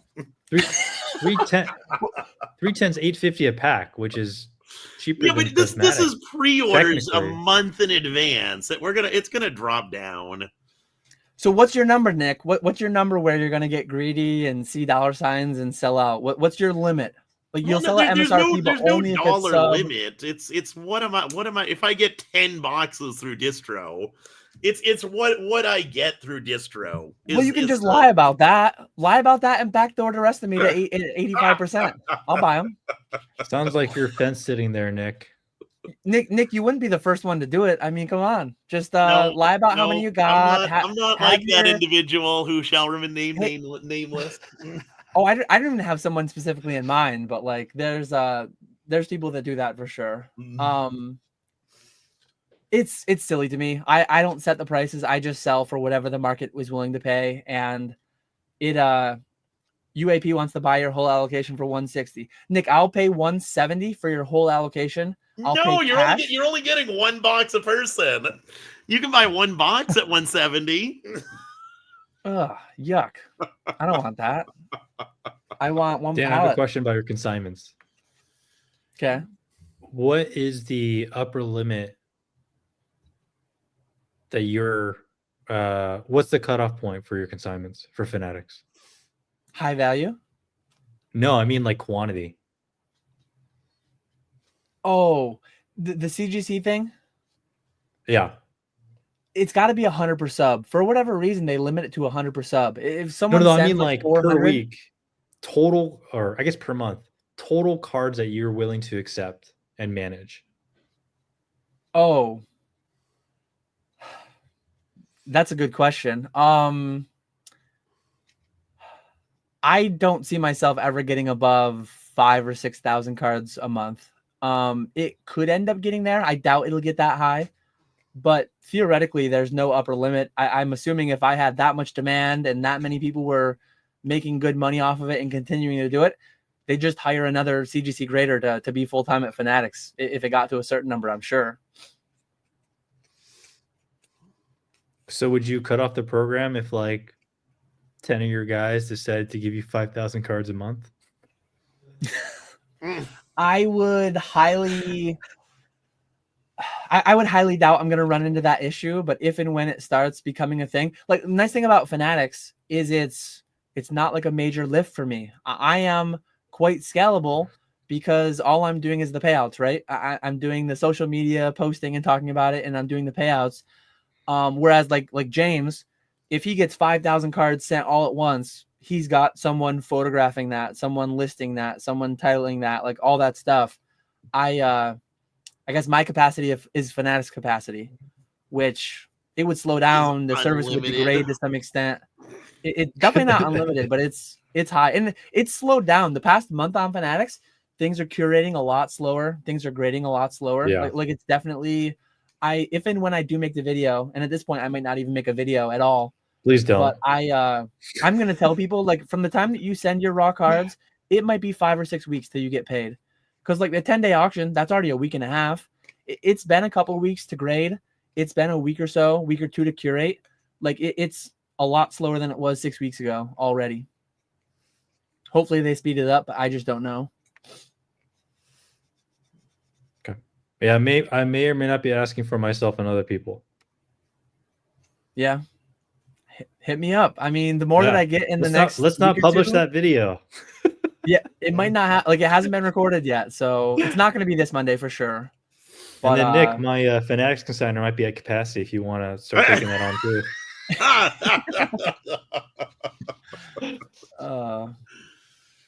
So I have questions that I started a long time ago. No one's really been asking new questions, and I kind of forgot about the old ones. But let's take some of these old ones and then go wherever we go from there. Sebastian, an hour and a half ago, wanted to know, how do you feel about holding sealed mini tin displays? Print runs are low and they never get reprinted. What do you guys think? There are very few things in low print run that are old that people want. So print run has really nothing to do with it. Like, I used to think, oh my God, I have so much random crap from like 5 years ago.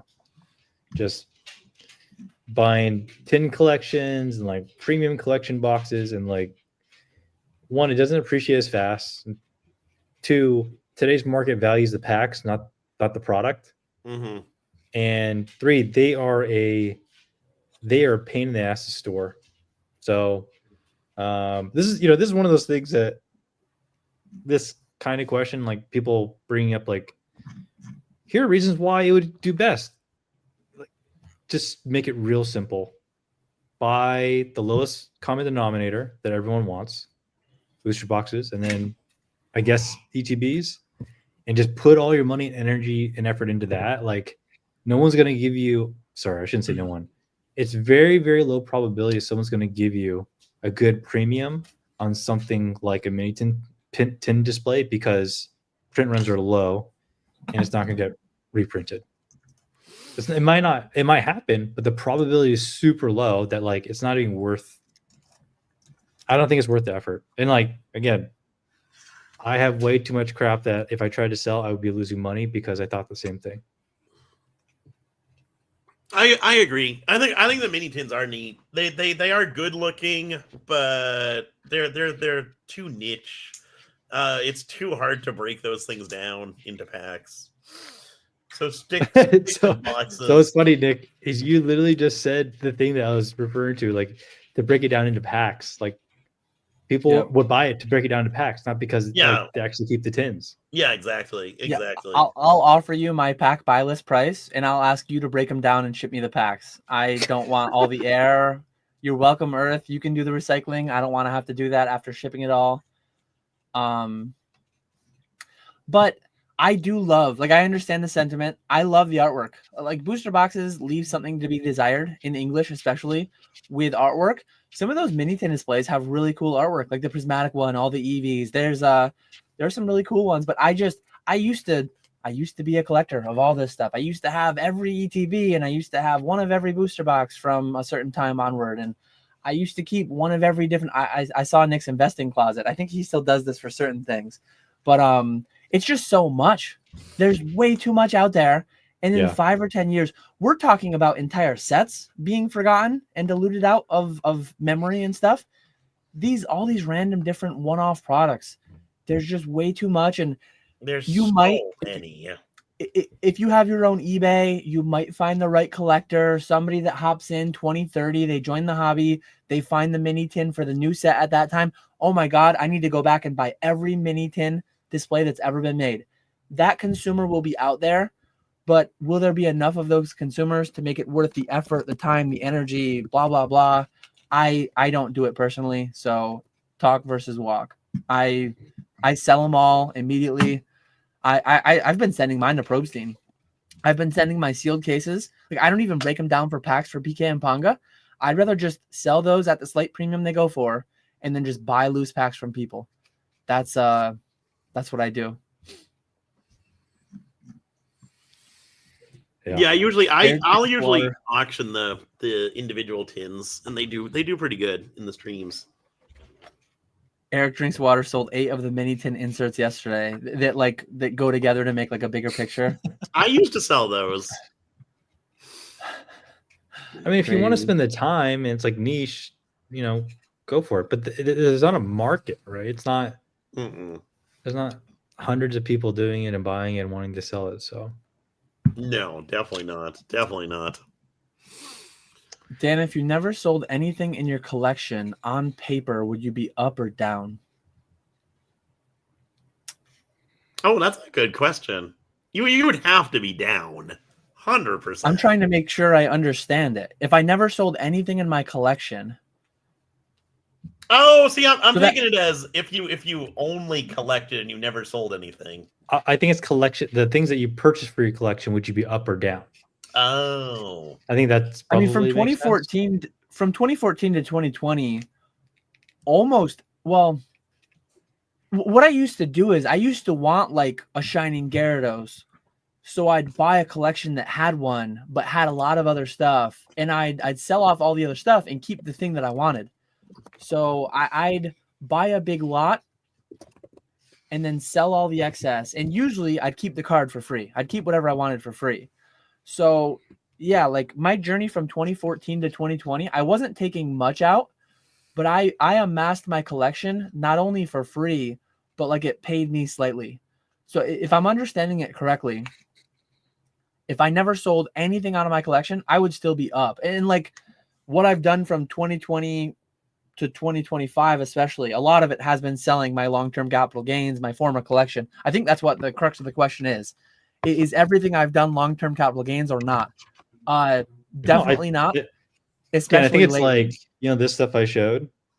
Are you a smart collector investor or not? Yeah, I've made some money, so I'd be up. But I think that's the crux of the question. It's like things that you've purchased for your collection. Did you buy them, and did they go up, or did they go down over time? There's like I could probably count on my hands how many slabs I individually bought, like as a PC item, that specific slab. I almost bought everything in massive collections and lots, and then I was keeping the stuff for free. So it's like if I wanted this random Shining Gyarados slab, I wouldn't just go buy it for 100% of market on Fanatics or on eBay or wherever.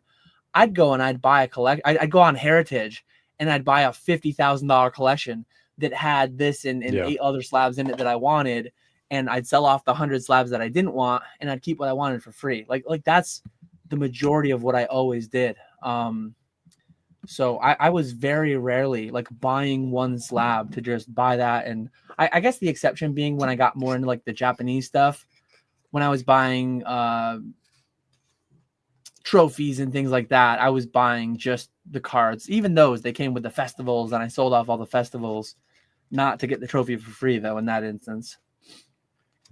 Yeah. I mean, to be honest, when I was approaching buying collection stuff that way, that's where I got torn, because a lot of stuff I would buy for the collection would rapidly increase in value. And then I was like, I should probably just sell this and go fund the business more. But now a lot of stuff I buy for the collection now is like Electrodes and Machamps. Like that stuff's not going anywhere. So I've lost money on those cards. Mm-hmm. But you get to that point where it's like $5,000 on the shelf goes to 8,000. Like, feels better to liquidate and go buy more stuff than it does to hold it. So I don't know. Then you'll never you'll never get that one thing back since it's so expensive now. That's the thing that I run into. Like, I don't ever look at my WotC pack collection anymore. I don't even have it. It's back at my mom's house in Massachusetts. But I don't want to sell it because I know when I do sell it, I'm never getting that back. I sold mine years ago. I had one as well. But I just didn't appreciate it. It was in binder. I think I have like a part one, which is stupid. I think I have one, all XY era arts, all Sun and Moon era arts, and I think I stopped somewhere in Sword Shield in one of those 4-pocket binders. I need to find that because I need to just send them all to PK or Panga and sell those for stupid gains. Like, what are those? What's that team up art set worth now? I probably put it in those binders at $3, $4, $5 a pack. Yeah, exactly. Exactly. Accidental investing. Fat Belly said more of everything you sold, if you had it today, would it be worth more or less than you sold it for? So I sold a lot of my former PC in the WotC boom of 2020, 2021. Some of that's up, some of that's down. It's kind of all over the place. My trophies that I sold, all of those are down a little bit as of right now relative to what I sold them at. WotC is like mixed. I think a lot of it is getting back to where it's higher now than it was, but not all of it. Some of it is not for sure. Gold stars are a lot higher than when I sold them. Gold stars are killing it right now. So I sold my entire PSA 9 gold star, 27 cards, I believe it was. That was pre-Greninja, the 28th gold star. That one's the centerpiece of every gold star collection. Oh, of course. Followed by the Umbreon. I sold my 27 gold stars for $13,000. PSA 9s. And now PSA 9 Rayquaza. PSA 9 Rayquaza, PSA 9 Charizard are like, what I was thinking was I bought my #1 trophy Pikachu for $20,000 that week. So I did all right. When did you sell your gold stars? That was March of 2020, like just before. If you waited 5 years, that would have gone up like literally 7x. Forget 5 years, wait 3 months. I know. I remember later that year. I remember specifically when it crossed. Like I looked at gold stars and it was $39,000. But at the same time, like the trophy that I bought with them, I did very well. I would have done very well not selling. I did very well selling. It all worked out to be fine. But Alex says they feel the same with the team up booster box. Yeah, it's all crazy. Like if you don't need the money, like if you don't, and that's the thing. I sold my team up booster boxes when I didn't need the money. I needed some money at some point every day. I need to sell something. Like I don't need to sell anything in particular. I don't have to like pay my rent. I don't have to pay my, but I always need to keep something selling because I'm always buying too. Like I'm buying $50,000 to $100,000 a week to feed the live streams and keep everything going. So to not go negative in my bank account within a couple of weeks, like I need to always be selling too. So things are just always cycling. So if you had a team up box today and you got it at like 1,000, sorry. I think man, you break it. Like holy hell. Oh, I would have already broken it. Like if I had bought one at 1,000, I would have tried to do a break, trying to get 1,300 out of it or 1,200 out of it. Like I don't have that stuff because if I did, I would have sold it. Like if there's anything I don't have today, it's because I either did have it in team up. I did have a couple cases worth of team up at some point. I can't remember way back when team up. When I have to look at my old email. Let me see if I can find my team up distribution original thing. I will say too, we're gonna wrap up in like 10 minutes. Appreciate everyone being here, hanging out. Team up shipment. Let me see if I can find the shipment record. When did team up come out? That was 2019. Early 2019, or no, maybe late 2018, early 2019. GTS ship notification, out of print, star out of print, PU, SM team up. Oh, theme deck. Holy crap, theme decks. You don't delete emails? You save all this? No. Why? I save all emails. Why? I don't save them. I just don't delete. I read them and then they stay. I have 150,000. Like, why do people delete emails? That's so why would you gross. delete memories, Nick? That's don't you care? So gross. I knew I was gonna have a podcast 6 years later. Yeah. And then you pay $2 a month to upgrade it and get a terabyte of data. For stuff you're never gonna look at. I do pay for Google Drive. I pre-orders due this week in stock. Dan, can we talk about this Chinese booster box question? love the. I'm excited for that. You guys go on that. I'm gonna find an email. The first gem box was a lot of fun to open. I thoroughly enjoyed those. So I'm excited for these ones. I bought a lot of simplified Chinese when it first came out, thinking that I'm so smart. China's huge. This is the real Chinese, sets. And that was during, I guess it would be the summer after the Japanese crash, like 2 or 3 years ago. I spent a lot of money and I regret it. I think right now we're in a crazy market where people just want everything under the moon. I didn't buy any of the gem stuff to flip or anything like that because I just didn't believe that it was going to last. And so if you want to buy it and like collect and like Nick, you have a rip and ship, you can, sucker people into buying that stuff. That's like fine. But to invest, I would not go anywhere near it personally. I agree with you for most of the Chinese stuff, except where you have like the exclusive cards. Yep. Like the 5th anniversary, even like the Captain Pikachu in the gem boxes. I do like that stuff. I like the idea of English and Japanese more than Chinese. But if you are gonna get into Chinese, definitely go for the exclusive stuff. You know that Thai Victini promo? I do not know that one. There's this Victini promo that came out in Thai and Indo, I think. Dan, you know what I'm talking about? Yep, I've seen the Indonesian That thing's one. exclusive. Yep. It looks amazing. And I think one of them has like a Gengar in it.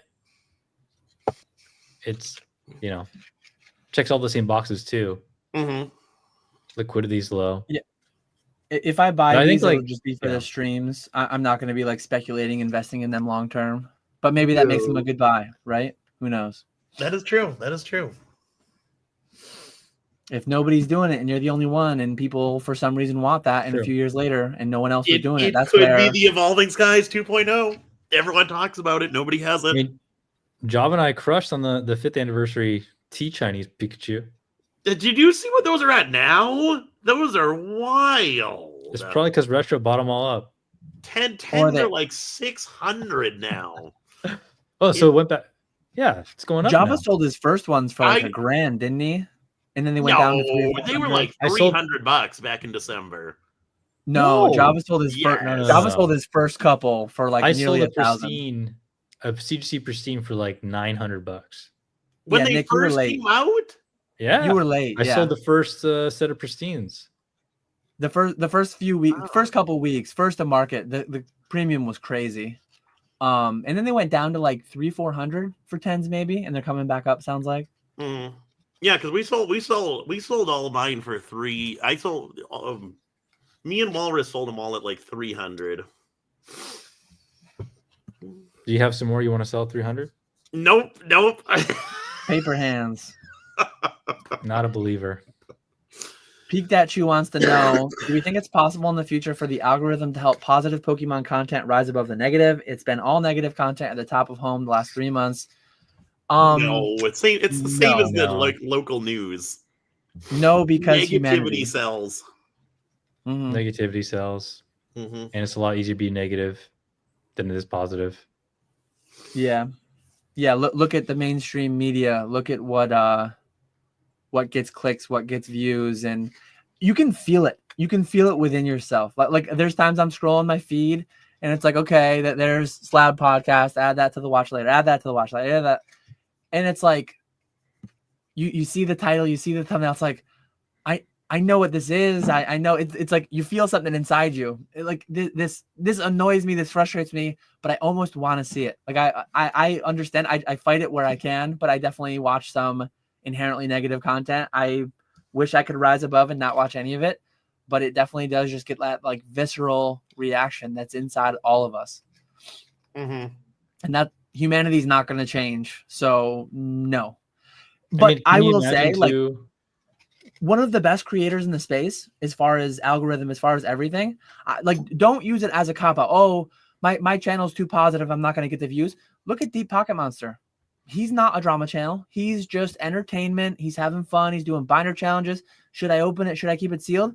That man is showing you that like overall, the lower effort, like it's an easier hurdle to clear. Just make something dramatic, call someone out. You won't be the top, but you'll get to like the 80th, 90th percentile easy. So it's easier to be a drama tuber, whatever. You're going to have a lower ceiling than like the best content, but it positive content can do well if done well.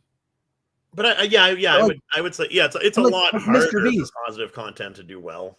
Step outside of Pokemon. Mr. Beast is just like he's doing game shows, he's doing like challenges, and his content isn't negative. There's a lot of like Mr. Beast call out channels that are like dissecting everything he does and saying how he's such an evil person, blah blah blah, whatever. But the top content in Pokemon is inherently positive. The top content on YouTube, like the actual pinnacle, is positive. So like it's out there. Yeah, but you have to edit that stuff. You have to actually put effort into it. Where you can have a really popular negative YouTube channel. You can just turn on your phone, face it towards you, cry about a bunch of crap, and then exactly. This mod is much trending easier negative. to have a negative YouTube channel than a positive one. Yeah, I think like just thumbnails. Can you imagine like a positive thumbnail and wanting to click on it? It just I'm gonna have to do. I'm gonna trade the rocket emojis and green lines and red lines for sunshines and rainbows and unicorns. I'll have to do a unicorn. My daughter will love it. I'll have to have my daughter help design a thumbnail. There we go. I'm gonna put that. I don't know when it's gonna come, but at some point you're gonna see a unicorn and a rainbow on a KetchumAllCollectibles thumbnail. And I need to give the disclaimer because people are gonna say, "Oh, Dan's crapping on this low." My content is low effort too. I don't do any editing. I'm not trying to just wholesale be negative, crapping on negative content, saying it's too easy, blah blah blah. My content's easy too, the way that I make it, because I just talk and talk about what I'm doing. So I'm not trying to like ironically be negative about negative content by crapping on it and saying it's all terrible. Like people watch it, so people are incentivized to make it, so people are going to make. I can't blame anyone who makes that kind of content. Don't you think it's ironic? It takes a lot more energy to be happy, at the same time it takes a lot more energy to make positive content. There's that like how many muscles it takes to smile versus frown. Dude, I'm struggling. I've been smiling the whole time. Let me see. It takes. We're working up a sweat over there. Yeah. It takes. Oh wait. The popular saying suggests it takes more muscles to frown than to smile. The truth is more nuanced. So fence sitters.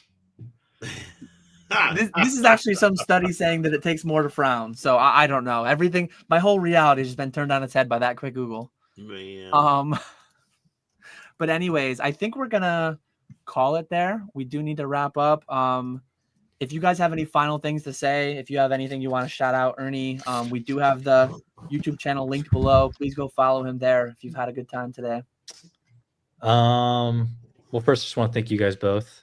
For having me, Dan for making me money, Nick for popping I popped my Nick cherry the other week, sold you a bunch of stuff. So that is true. That is true. Thank you for that.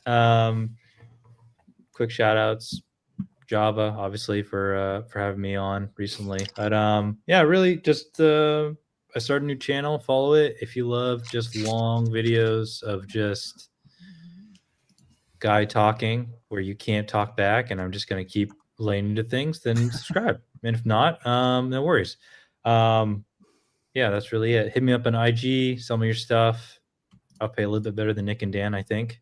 I hope. Ooh, depending on what it is. That's fighting words. That's really it. Appreciate you coming on. Channel. Oh, sorry. If you are an investor, looking for a great set, please buy Crimson Haze. I'm sitting on several cases of it. It has a Greninja in it. Very affordable box at _retrospect on Instagram. $54 a box currently. You can buy 7 or 8 before the tariffs kick in. So, or maybe more than that. Yeah, Crimson Haze. Let's go. Thanks, Thrifty, for the reminder. What about you, Nick? You live on eBay tonight? No live for me until Tuesday. Oh, that's right. Yep, weekend off. Hope everyone has a very happy Easter. I will be live tonight on the aforementioned Java Akuma channel. I linked his channel right there. I linked our live tonight. I linked Ernie's channel. You know where to find Nick. You know where to find me. I do have to shout my boy though. Streamer number 3 tomorrow, 2 p.m. Eastern. We're ripping the zoo over on Fanatics. So hopefully that goes well. We'll see how that goes. But yeah. Hopefully, I think Ray Shining Cards and Collectibles has been doing pretty well with it. I've seen a bunch of push notifications for Ray going live with MetaZoo. So he's done it more than once. It couldn't have been terrible, right? Mm-hmm. Must be going fine. But yeah, hope everyone has a very happy, safe Easter weekend. Probably going to be a lot of people traveling. We appreciate you all watching. We will catch you all later.